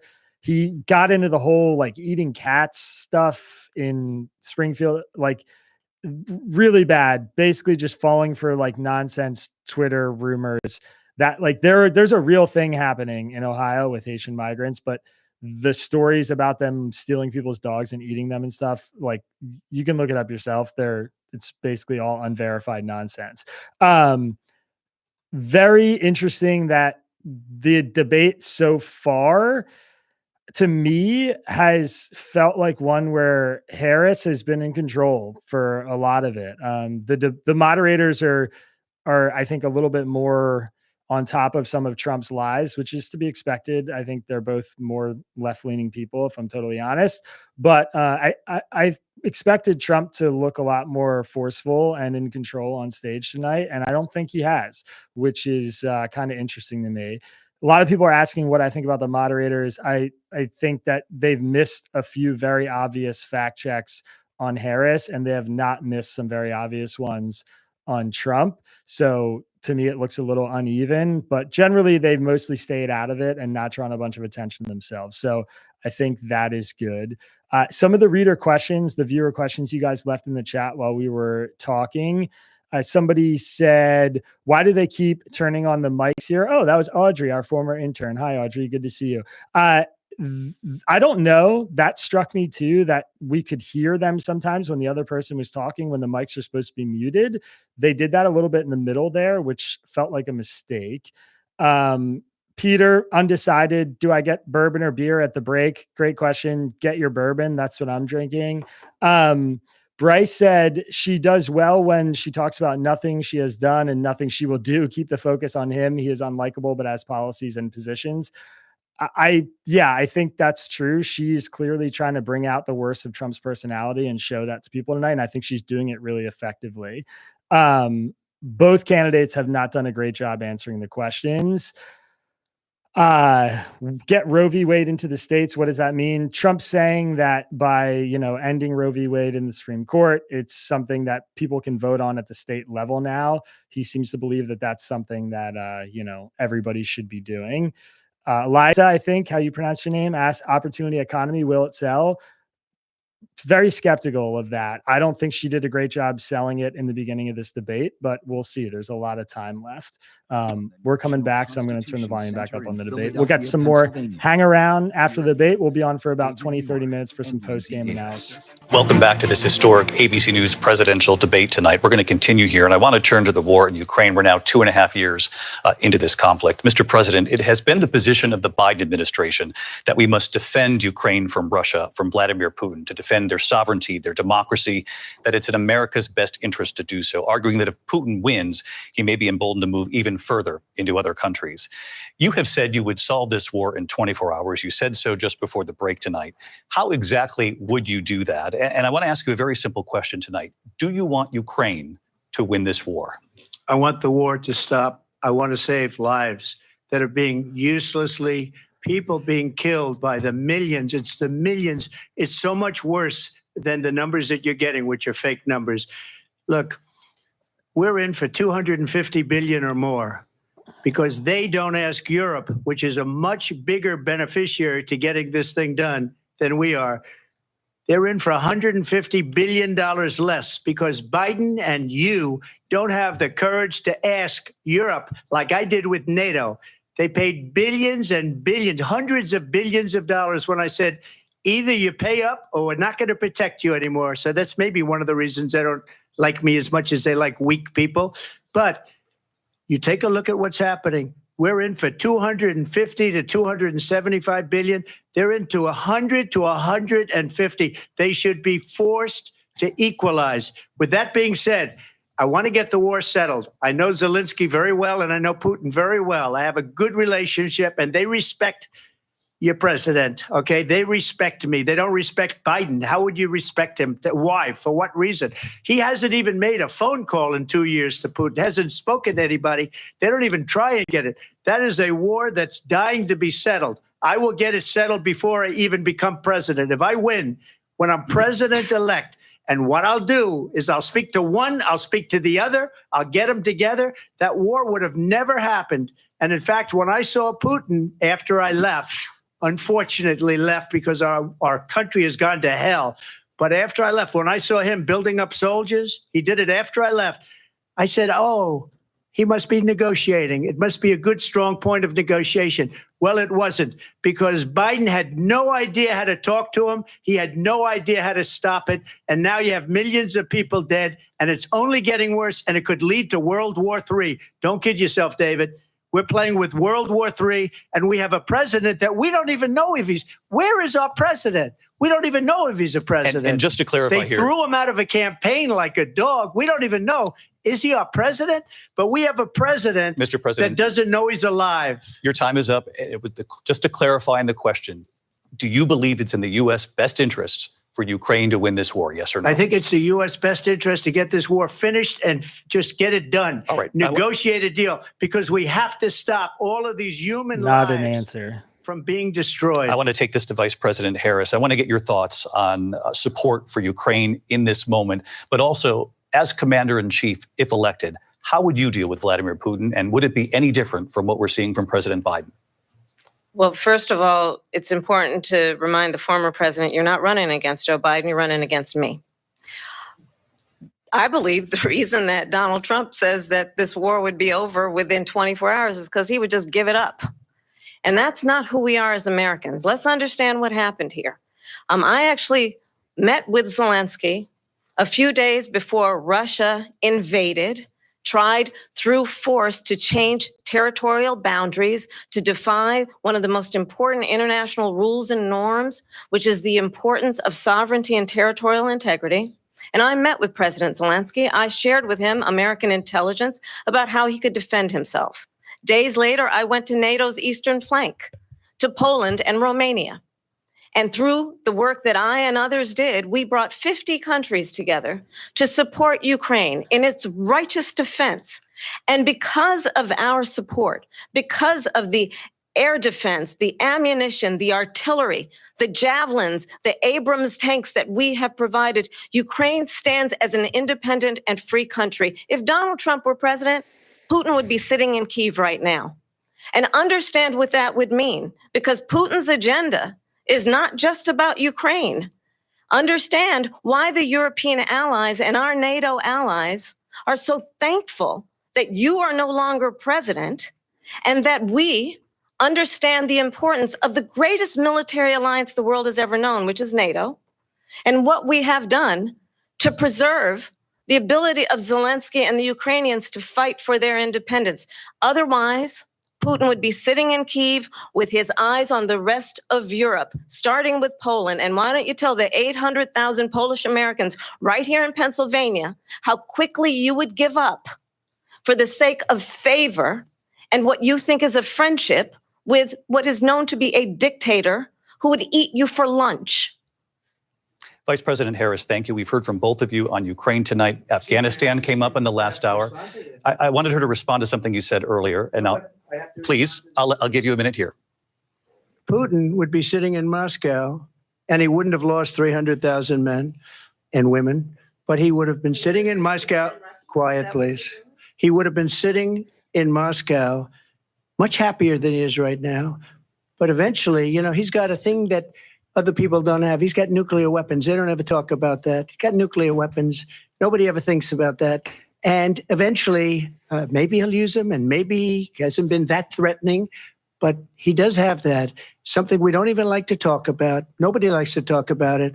But just so you understand, they sent her to negotiate peace before this war started.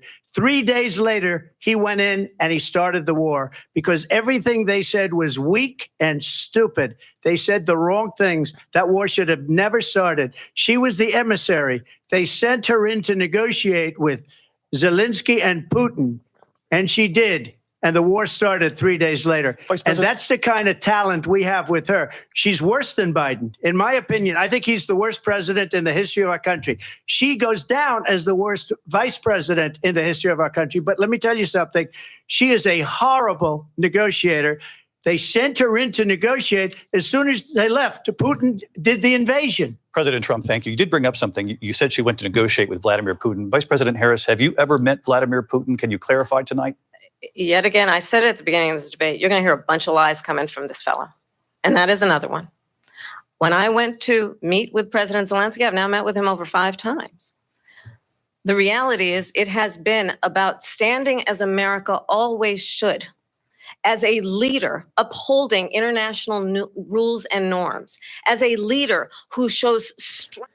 Weird. She didn't answer about meeting Putin. That's weird. Around the world are dependent on our ability to look out for our friends and not favor our enemies because you adore strong men instead of caring about democracy.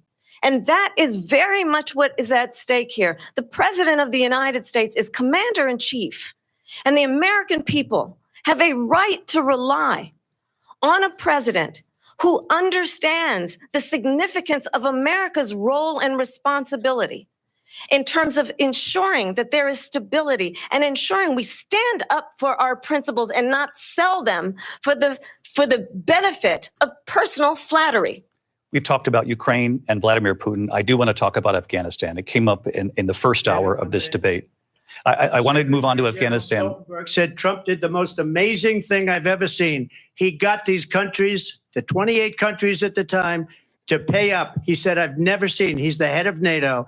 He said, I've never seen. For years, we were paying almost all of NATO. We were being ripped off by European nations, both on trade and on NATO. I got them to pay up by saying one of the statements you made before, if you don't pay, we're not going to protect you. President Otherwise, Trump. we would have never gotten it. He said it was one of the most incredible jobs that he's ever seen done. Thank you. I want to turn to Afghanistan. It came up in the first hour of the debate, and we witnessed a poignant moment today on Capitol Hill, honoring the soldiers who died in the chaotic withdrawal from Afghanistan. I do want to ask the Vice President, do you believe you bear any responsibility in the way that withdrawal played out?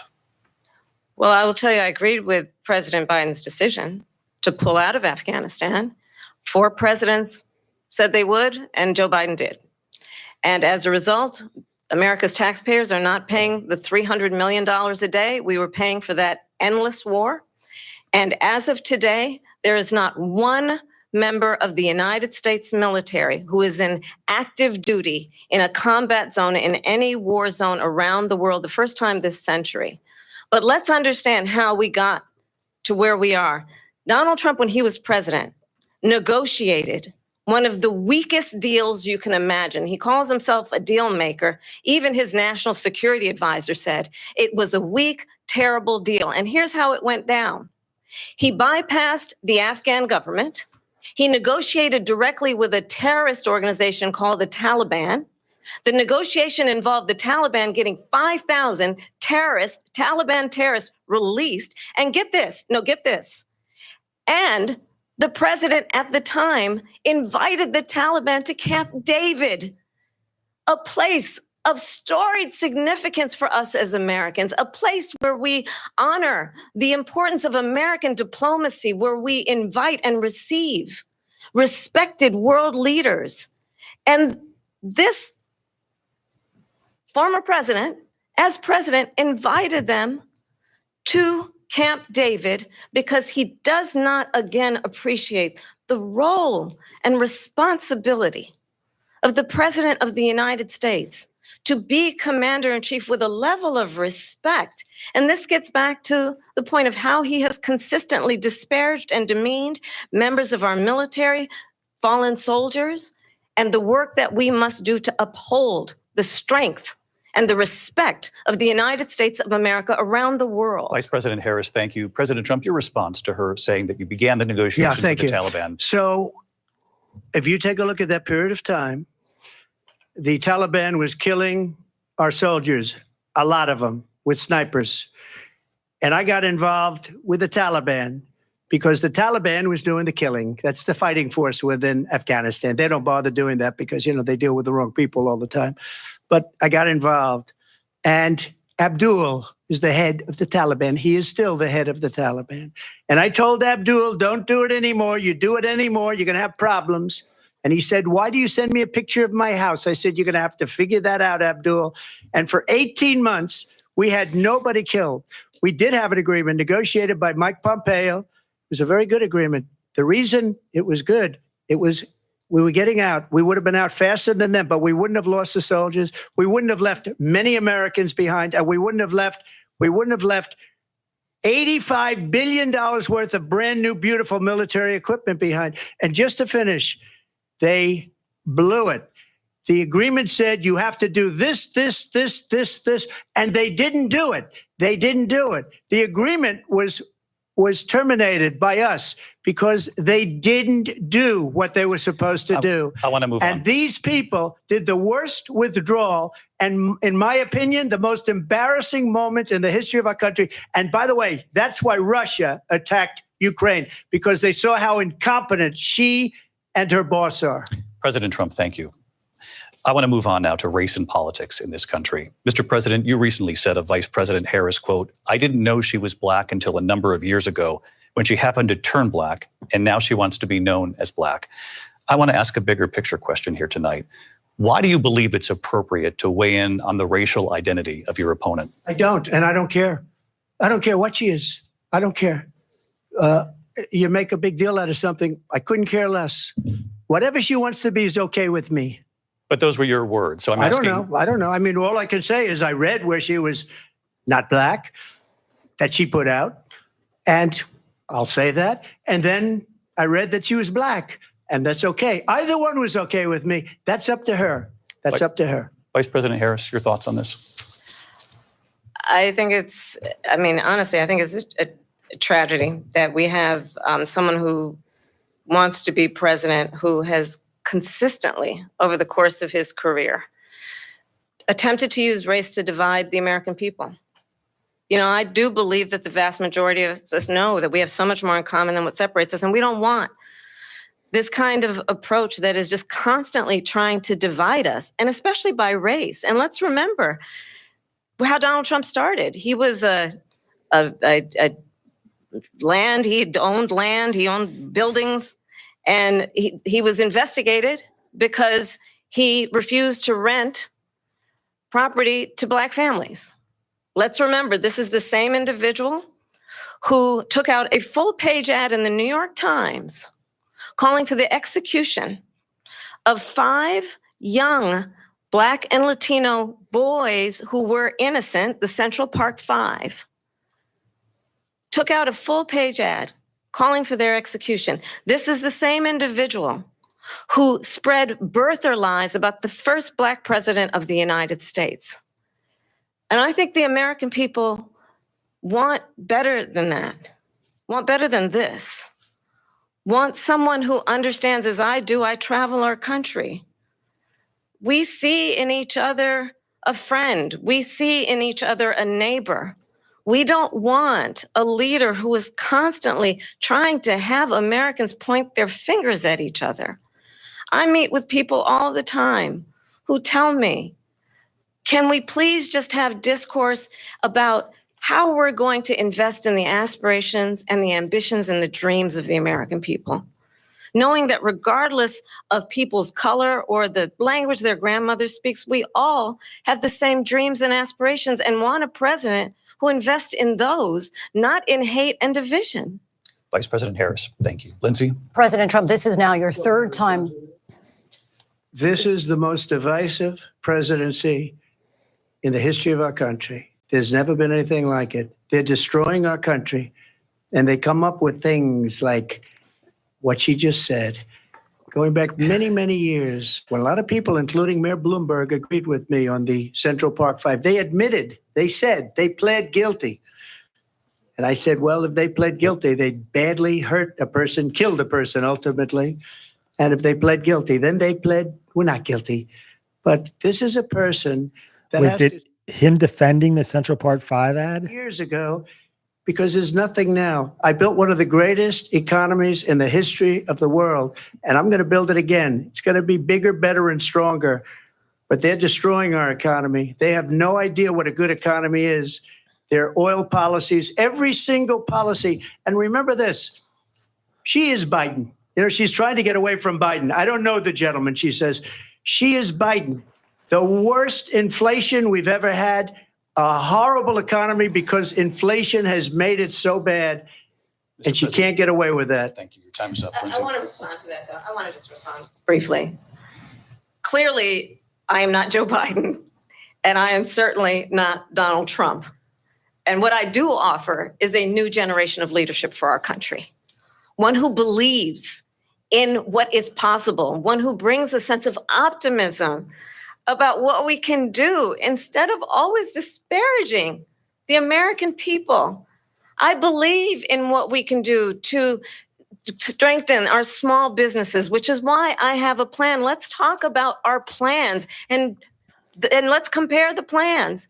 I have a plan to give startup businesses $50,000 tax deduction to pursue their ambitions, their innovation, their ideas, their hard work. I have a plan, $6,000 for young families for the first year of your child's life to help you in that most critical stage of your child's development. I have a plan that is about allowing people to be able to pursue what has been fleeting in terms of the American dream by offering a help with down payment of $25,000 down payment assistance for first-time home buyers.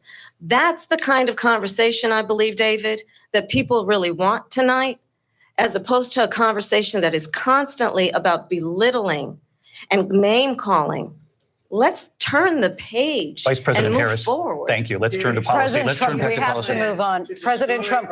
Let's turn to policy, please. She has a plan to defund the police. She has a plan to confiscate everybody's gun. President Trump, she we has do a have to plan move to on to not other allow issues. fracking in Pennsylvania or anywhere else. Okay. That's you, what Mr. her plan is until just recently. I just need Lindsay, to go ahead. respond No, because Trump- the President former Trump- president has No, said I'm something sorry. twice that I need to No, respond to. I'm sorry. We're I just going need to to move on, respond Vice one President time Harris. to what he has President said Trump, this multiple is times. now your Yes. third time running for president. You have long vowed to repeal and replace the Affordable Care Act, also known as Obamacare. You have failed to accomplish that. You now say you're going to keep Obamacare, quote, unless we can do something much better. Last month, you said, quote, we're working on it. So tonight, 9 years after you first started running, do you have a plan? And can you tell us what it is? Obamacare was lousy health care, always was. It's not very good today. And what I said, that if we come up with something, and we are working on things, we're going to do it. and we're Still gonna no replace it. plan. Remember this. I inherited Obamacare because Democrats wouldn't change it. They wouldn't vote for it. They were unanimous. They wouldn't vote to change it. If they would have done that, we would have had a much better plan than Obamacare. But the Democrats came up. They wouldn't vote for it. I had a choice to make when I was president. Do I save it and make it as good as it can be? Never going to be great. Or do I let it rot? And I felt I had an obligation, even though politically it would have been good to just let it rot and let it go away. I decided, and I told my people, the top people, and they're very good people. I have a lot of good people in that administration. We read about the bad ones. We had some real bad ones too, and so do they. They have really bad ones. The difference is they don't get rid of them. But let me just explain. I had a choice to make. Do I save it and make it as good as it can be, or do I let it rot? And I saved it. I did the right thing. But it's still never going to be great, and it's too expensive for people. And what we will do is we're looking at different plans. If we can come up with a plan that's going to cost our people, our population, less money and be better health care than Obamacare, then I would absolutely do it. But until then, I'd run it as good as it can be run. So just a yes or no, you still do not have a plan. I have concepts of a plan. I'm not president right now. But if we come up with something, I would only change it. This is not good. And less expensive. And there are concepts and options we have to do that. And you'll be hearing about it in the not too distant future. Vice President Harris, in 2017, you supported Bernie Sanders' proposal to do away with private insurance and create a government-run healthcare system. 2 years later, you proposed a plan that included a private insurance option. What is your plan today? Well, first of all, I absolutely support, and over the last 4 years as vice president, private healthcare options. But what we need to do is maintain and grow the Affordable Care Act. But I'll get to that, Lindsay. I just need to respond to a previous point that the former president has made. I've made very clear my position on fracking. And then this business about taking everyone's guns away. Tim Walz and I are both gun owners. We're not taking anybody's guns away. So stop with the continuous lying about this stuff. As it relates to the Affordable Care Act, Kamala Harris is a gun owner. look at the history to know where people stand. When Donald Trump was president, 60 times he tried to get rid of the Affordable Care Act. 60 times. I was a senator at the time when I will never forget the early morning hours when it was up for a vote in the United States Senate. And the late, great John McCain, who you have disparaged as being, you don't like him, you said at the time, because he got caught. He was an American hero. The late, great John McCain, I will never forget that night, walked onto the Senate floor and said, no, you don't. No, you don't. No, you don't get rid of the Affordable Care Act. You have no plan. And what the Affordable Care Act has done is eliminate the ability of insurance companies to deny people with pre-existing conditions. I don't have to tell the people watching tonight, you remember what that was like? Remember when an insurance company could deny if a child had asthma, if someone was a breast cancer survivor, if a grandparent had diabetes? And thankfully, as I've been vice president and we over the last 4 years have strengthened the Affordable Care Act, we have allowed for the first time Medicare to negotiate drug prices on behalf of you, the American people. Donald Trump said he was going to allow Medicare to negotiate drug prices. He never did. We did. And now we have capped the cost of insulin at $35 a month. Since I've been vice president, we have capped the cost of prescription medication for seniors at $2,000 a year. And when I am president, we will do that for all people, understanding that the value I bring to this is that access to health care should be a right and not just a privilege of those who can afford it. And the plan has to be to strengthen the Affordable Care Act, not get rid of it. Vice Past his President prologue Harris, thank in terms you. of where Donald Trump stands on that. I want to move to an issue that's important for a She lot made of a mistake. Number one, John McCain fought Obamacare for 10 years, but it wasn't only him. It were all of the Democrats that kept it going. And you know what? We can do much better than Obamacare, much less money, but she won't improve private insurance for people, private medical insurance.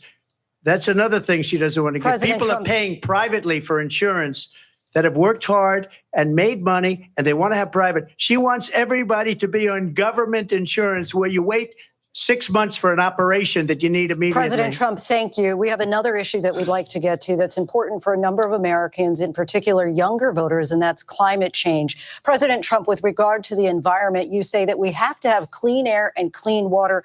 Vice President Harris, you call climate change an existential threat.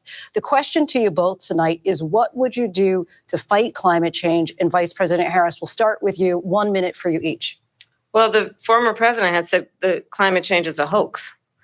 And what we know is that it is very real. You ask anyone who lives in a state who has experienced these extreme weather occurrences, who now is either being denied home insurance or it's being jacked up. You ask anybody who has been the victim of what that means in terms of losing their home, having nowhere to go. We know that we can actually deal with this issue. The young people of America care deeply about this issue. And I am proud that as vice president over the last 4 years, we have invested $1 trillion in a clean energy economy, while we have also increased domestic gas production to historic levels. We have created over 800,000 new manufacturing jobs while I have been vice president. We have invested in clean energy to the point that we are opening up factories around the world. Donald Trump said he was going to create manufacturing jobs. He lost manufacturing jobs. And I'm also proud to have the endorsement of the United Auto Workers and Sean Fain, who also know that part of building a clean energy economy includes investing in American-made products, American automobiles. It includes growing what we can do around American manufacturing and opening up auto plants, not closing them like happened under Donald Trump. Vice President Harris, thank you. That didn't happen under Donald Trump. Let me just tell you, they lost 10,000 manufacturing jobs this last month. It's going, they're all leaving. They're building big auto plants in Mexico, in many cases owned by China. They're building these massive plants, and they think they're going to sell their cars into the United States because of these people. What they have given to China is unbelievable, but we're not going to let that. We'll put tariffs on those cars so they can't come into our country, because they will kill the United Auto Workers and any auto worker, whether it's in Detroit or South Carolina or any other place. What they've done to business and manufacturing in this country is horrible. We have nothing because they refuse. You know, Biden doesn't go after people because supposedly China paid him millions of dollars. He's afraid to do it. Between him and his son, they get all this money from Ukraine. They get all this money from all of these different countries. And then you wonder, why is he so loyal to this one, that one, Ukraine, China? Why is he? Why did he get $3.5 million from the mayor of Moscow's wife? Why did she pay him $3.5 million? This is a crooked administration, and they're selling our country down the tubes. President Trump, thank you. Thank you. We'll be right back with closing statements from both of our candidates. An historic night, this ABC News presidential debate from Philadelphia. Back in a moment. Wow.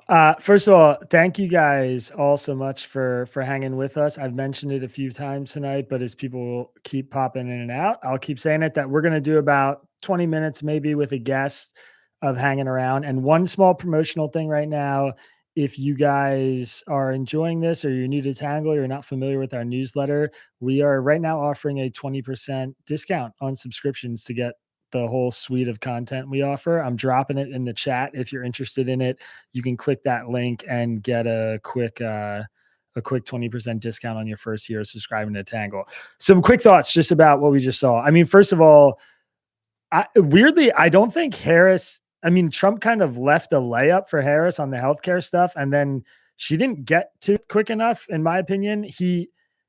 he got asked directly if he had a plan after 9 years, and he still supports eliminating Obamacare, and he didn't have a plan, which Harris should have just hammered him on that. But instead, she basically went this sort of long way, talked about John McCain for a little bit, talked about the vote on the Affordable Care Act, and then worked her way back to this whole thing about not having the plan. But I think she really should have gotten after him on that. I think that's a pretty remarkable thing that he doesn't have that plan yet. Still no really great answers from either candidates on what's happening abroad, in my opinion. I didn't really hear anything new, any new positions from either of them. We learned that Kamala Harris is a gun owner, which literally shocked me. I guess that's been reported before, but I never heard that. And I'm a political reporter, so kind of wild that wasn't on my radar. Judging by the reactions in the comments, I think a lot of people did not know that. So I thought that was pretty interesting. Could be something she could promote more that I think would actually do well for her among swing voters and moderate voters. So something to think about. Trump made the claim about Harris meeting Putin, and Harris got asked about it. She got asked directly if she'd ever met him, and she said that this was more lies. She didn't answer it yes or no, and I sort of expressed here while that was happening that was odd to me. As far as I can tell, she does not have any. She has not met Vladimir Putin. We were doing some fact checking, some looking up. Trump's claim that he has been putting out in the campaign was that she was sent in to negotiate with Zelensky and Putin. She did, and then the war started 3 days later. That's not true. That didn't happen. But she didn't give a totally straight up answer about whether she has met him or not. And I'm not 100% sure, but it seems like she is not. And her saying that, this is what I was saying about us hearing a bunch of lies tonight was her referring directly to that. If you have questions, keep them coming in the chat here. We're trying to collect them in a separate document, and I'm trying to respond to them a little bit. Tony asks, Tony Paletto, hey bud. He asks, can you give us your thoughts on the debate format? If Tangle were to host the debate, what would you change? Honestly, I don't know. I think what they're doing right now is about as good as you can get for two people. I think that the moderators are not doing a great job. They're getting steamrolled by Trump. They're fact checking Trump a lot because he's telling a lot of lies or, misrepresenting stuff. But Harris has gotten away with a few slick ones that they haven't caught in real time. And I know sitting here doing this, it's really hard, but I think it's obvious they're a little bit more focused on the stuff that he's saying. But this format to me is basically as good as you can get. I think a third moderator maybe could even be helpful. Somebody who's doing that live fact checking and not focused on asking questions. But I don't have a ton of great ideas about how to improve it. We've written about this before, and it looks something similar to this. I think having the mics off is actually pretty helpful. Someone said, I'm new to these debates. Should I get used to dodging questions? Yes, you should. They do a lot of that. I think they're doing a ton of, getting to their talking points for Harris. And for Trump, I would say he's just going into stump speech mode and sort of digging into a lot of the kind of Truth Social online conservative Twitter stuff, which I don't think is good for him, by the way. Eric Erickson, who is a conservative radio host who I follow, is tweeting very angry that Trump got baited into talking about the people eating cats stuff by conservative Twitter. David Muir. The debate's back, so we're going to pick this up right Welcome after. Welcome back tonight. The time has come for closing statements, and Vice President Harris, we begin with you. So I think you've heard tonight two very different visions for our country. One that is focused on the future, and the other that is focused on the past, and an attempt to take us backward. But we're not going back. And I do believe that the American people know we all have so much more in common than what separates us. And we can chart a new way forward.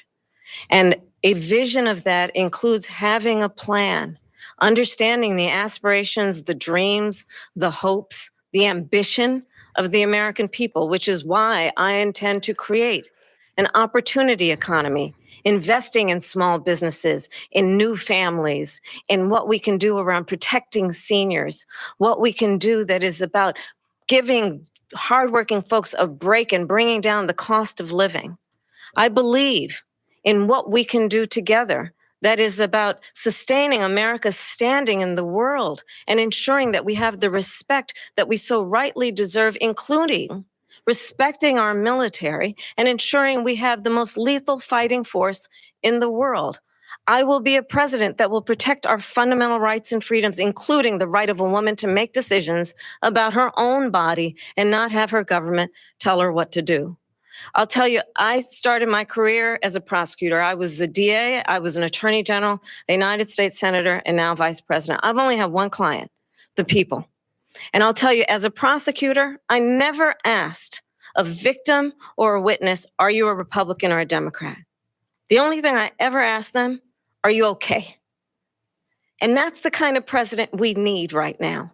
Someone who cares about you and is not putting themselves first.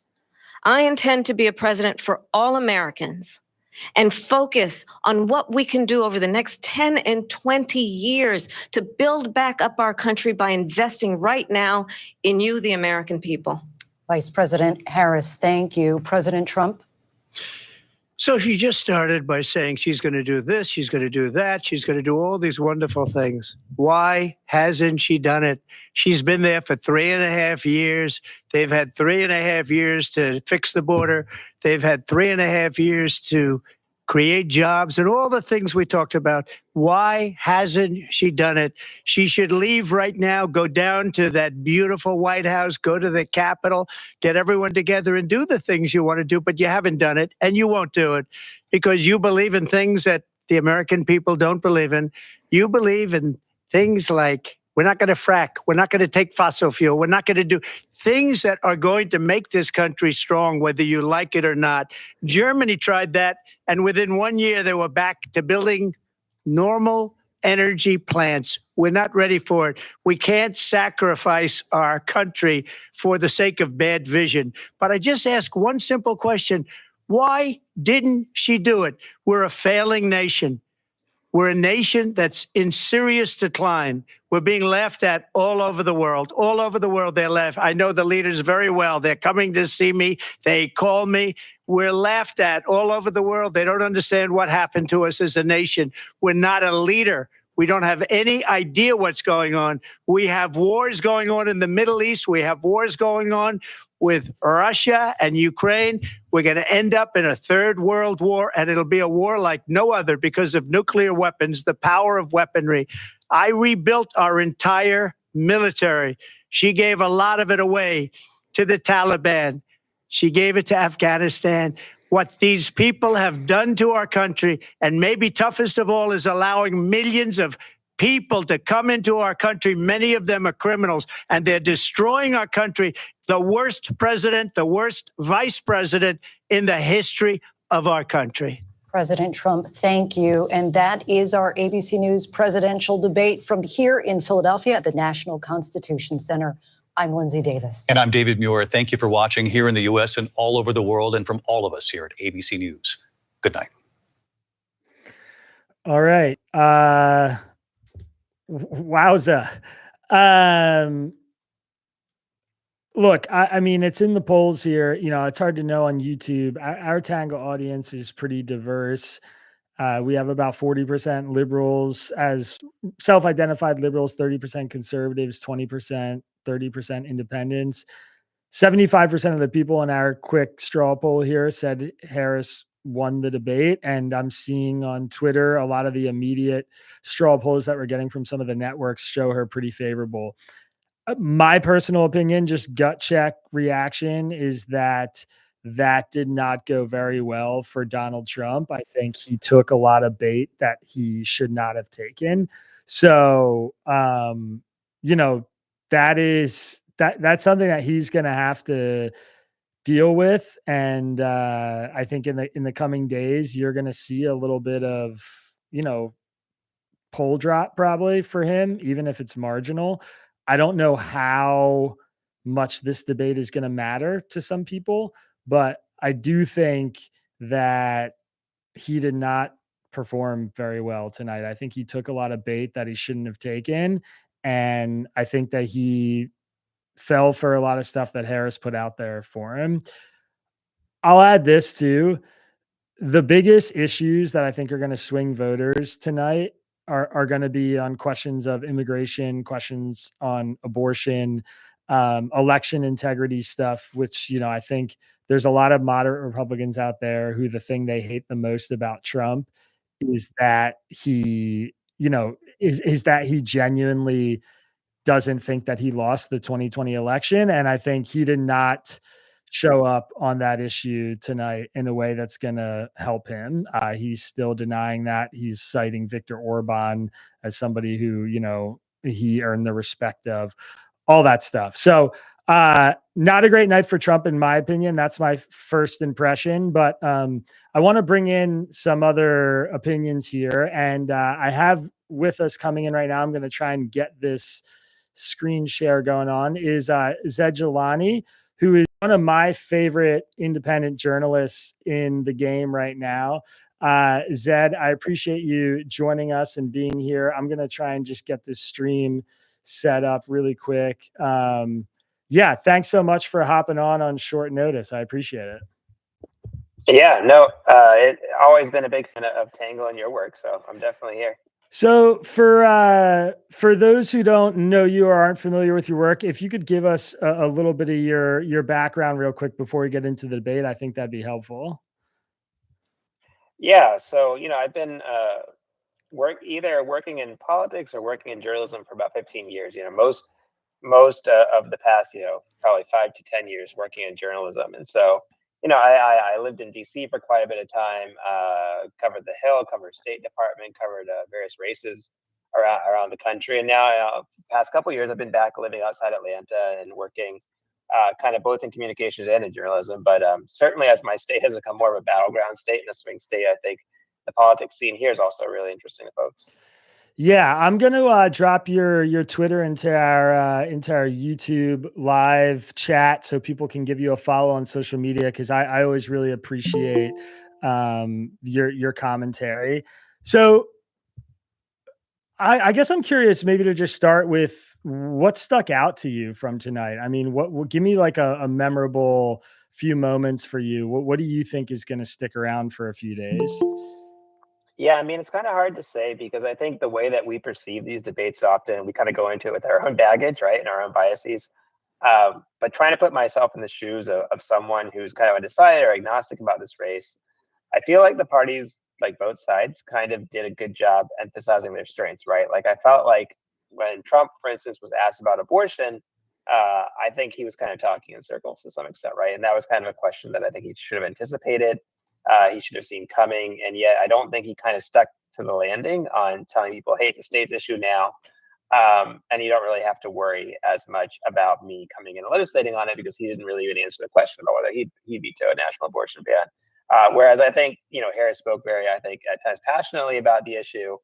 It's something I think that she has been involved in terms of activism for a very long time.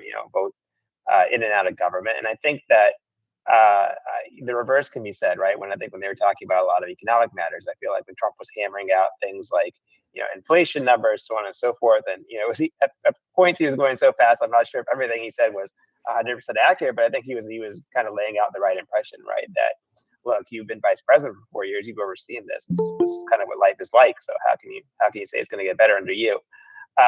Yeah, I think both sides kind of stuck to their points and emphasized their strengths. I do think at times Trump was baited into various things, right? Like Harris would randomly bring up rallies and crowds, and Trump would spend a few seconds kind of defending seconds of precious time when these debates give you a minute to reply. But he spent that time kind of replying and kind of defending his crowd sizes, defending his rallies, which I think are very valuable and cherished to him. But at the same time, I don't really see anything as game changing. And honestly, that's a lot of what presidential debates are, right? I think the last one was the real outlier, right? That debate maybe changed American history, right? With President Biden ended up withdrawing and bringing Harris in. But for this one, I think it's more in the normal category of things, right? Like we kind of saw predictable. Both candidates were fairly predictable. I think they both played to their strengths, and I don't think it's much of a game changer, honestly. It was so interesting to me. I mean, I feel like there are moments in debates like this that have I guess, the potential to actually move people who are maybe truly undecided, who are still in the middle here. So to me, the moment that I'm gonna remember as one of those that has that potential was probably the exchange on abortion, which I just thought was Harris kind of at her best and her most memorable. And again, this is all, optics, it's emotion, it's appearance. It's not the legislating side of politics. It's just the kind of popularity, prom queen side of politics. But I think something like that for a voter who's deciding whether or not to get off their couch and go vote, or someone who's genuinely in the middle, I think she played a few notes that are going to resonate more broadly than a lot of the stuff Trump did. I'm curious if you feel like that's an accurate read of that. I know it's a little broad, a little squishy, but looking for moments that might actually matter, that was one that definitely stuck out to me. No, I mean, I think you're right. In terms of the strongest moment for her in the debate, I thought that was the strongest moment because I think something Harris has struggled with not only in this race, but just generally in her political career is like, where are her convictions, right? Like, what is like she want to be in government for? Like, what is she trying to do? And I think when it comes to abortion, you can actually feel like that she has some level of conviction, that she has kind of well laid foundation to what she believes. And I think quite honestly, Trump doesn't, right? Like, I don't think Trump cares that much personally, one way or another, pro-choice or pro-life. And I think a lot of what he's been doing in the past few months was trying to figure out where should he land on that to kind of, not alienate voters over here, over there. I think he came out against a national abortion ban to kind of try to go to the middle, but then on the pro-life side, I was really angry at him. So he said he's not going to, he's going to vote a certain way on the Florida referendum about abortion. And so I think this is going up in the air like that all around. It's kind of the same thing that was happening to Harris on all these other issues, boutique issues from 2020, ranging from fracking to transgender care for immigrants who are in detention, to Medicare for all, so on and so forth. There's really this, like, for both candidates on those sets of issues, you guys don't know where they are, like what they're trying to do. They're trying to navigate it. But I think for Harris on abortion, like, I think if we went back in time and asked her about this when she was San Francisco DA, she'd probably get almost the exact same answer she did tonight, because I think she does know what she believes. She can speak about it with emotion, with passion. And I think she was pretty good, I think, at getting across the sense to the average voter who might be a little skittish in the middle that, like, hey, maybe the Republicans will be an abortion. Maybe they will, maybe they won't. But I really feel like when I'm listening to Harris, that she won't. And if I'm really concerned about that issue, I think I should just vote for her. And so, yeah, I would agree with you. That was probably her strongest moment in the debate. I don't know that it's going to stand out and that it'll hold. Political news moves so fast now that Trump's almost assassinated, and 3 days later we're not even talking about it anymore. I imagine it probably won't hold that way, but it did highlight, I think, one of her strengths, and one of the things that I think our campaign is really going to be leaning into when it comes to campaigning in the suburbs of Wisconsin and campaigning in the suburbs of a place like Pennsylvania or Arizona. Some of these states that are a little bit more liberal. I shouldn't say liberal, maybe more in the middle on abortion. I don't know if where I'm living in Georgia, if abortion really hurts conservative politicians. It didn't really seem to with Kemp and his allies. But I do think in the Midwest and places like that, yeah, that definitely plays. I'm interested, I guess, on the other side of that coin, if Trump had some moments that are going to work in his favor. One of the ones that stood out to me, at least, was actually not so much something Trump did, but what Harris did, which was the response on the fracking question, which I guess I'm unsure. I mean, I'd be curious how you would answer it. You changed your position on an issue, which she clearly did, or at least she stated her publicly, her publicly stated position changed. She's asked why or how it changes. To me, it seems like the layup is, I was in the White House for 4 years, and it seems unrealistic to ban fracking. And, I learned from being in the White House that we can do all these things without it, without doing that, et cetera. But instead, she does this sort of monologue about her, her values not changing and stuff. And I think Trump looks really good on that, because he can just, right when she's done, he says, she doesn't have an answer. Here's what I did when I was president on energy. And he has a pretty solid record on, energy prices and domestic energy consumption and production and all that stuff. And I guess I'm wondering how you think she should handle a question like that. What would be politically advantageous? And, if you have any insight into what might actually be the real truth, because I'm starting to lose track of that myself. No, I mean, look, as a journalist who kind of works in the public interest these days, doesn't try to be partisan, doesn't work for anyone. I can tell you that, like, the truth of it probably is just that she was running in a primary in 2020, which was largely a race to the left. Everyone was kind of trying to one up each other. I'm for Medicare for all, and I'm for a more real Medicare for all, right? I'm the strongest on climate change. I'm the strongest on transgender, blah, blah, blah. And I think that she just felt like it was a smart thing to do, just say, hey, we're not going to have any of that. That you can't go more to the left on fracking than that, right? Just to advocate for a moratorium or ban. That's probably why she went in that direction. And I think why she has kind of moved since then is just that it's not a viable position on a national stage, particularly when you're trying to pick up states like Pennsylvania, when you're looking at states that were like heavy with shale and so on and so forth, that kind of Midwestern area. In terms of but let's say I wasn't a journalist and like I was working for her and I was trying to be, a political hack. I think probably the best way to handle it would have been kind of like what you said, maybe put a slight spin or difference on it, which would be like, look, I was a senator from California. That was my understanding of the issue. When facts change, my mind changes. What do you do, right? I was vice president of the United States. I went around this country for 3.5 years. I met people whose livelihoods rely on fracking. I learned about a lot of the myths that were taught about fracking. I am someone who I think walked away changed from that experience, as you should. You should always update your mind when you get new information. And I think that fracking does have a role to play. We should carefully regulate it, but this is also jobs for tens of thousands of people. And it's part of the solution for climate change. So my simple answer for you is that I was wrong, and I changed my view for good reasons. I think something like that demonstrates that you put some thought into it.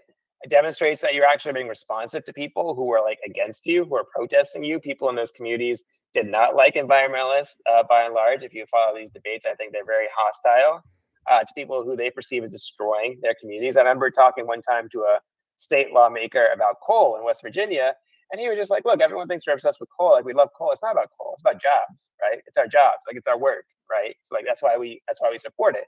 And I think emphasizing that, let people give you a little bit of leeway. They're like, okay, we were angry at her. Maybe we should take the expert answer. If she changes her mind and comes towards us.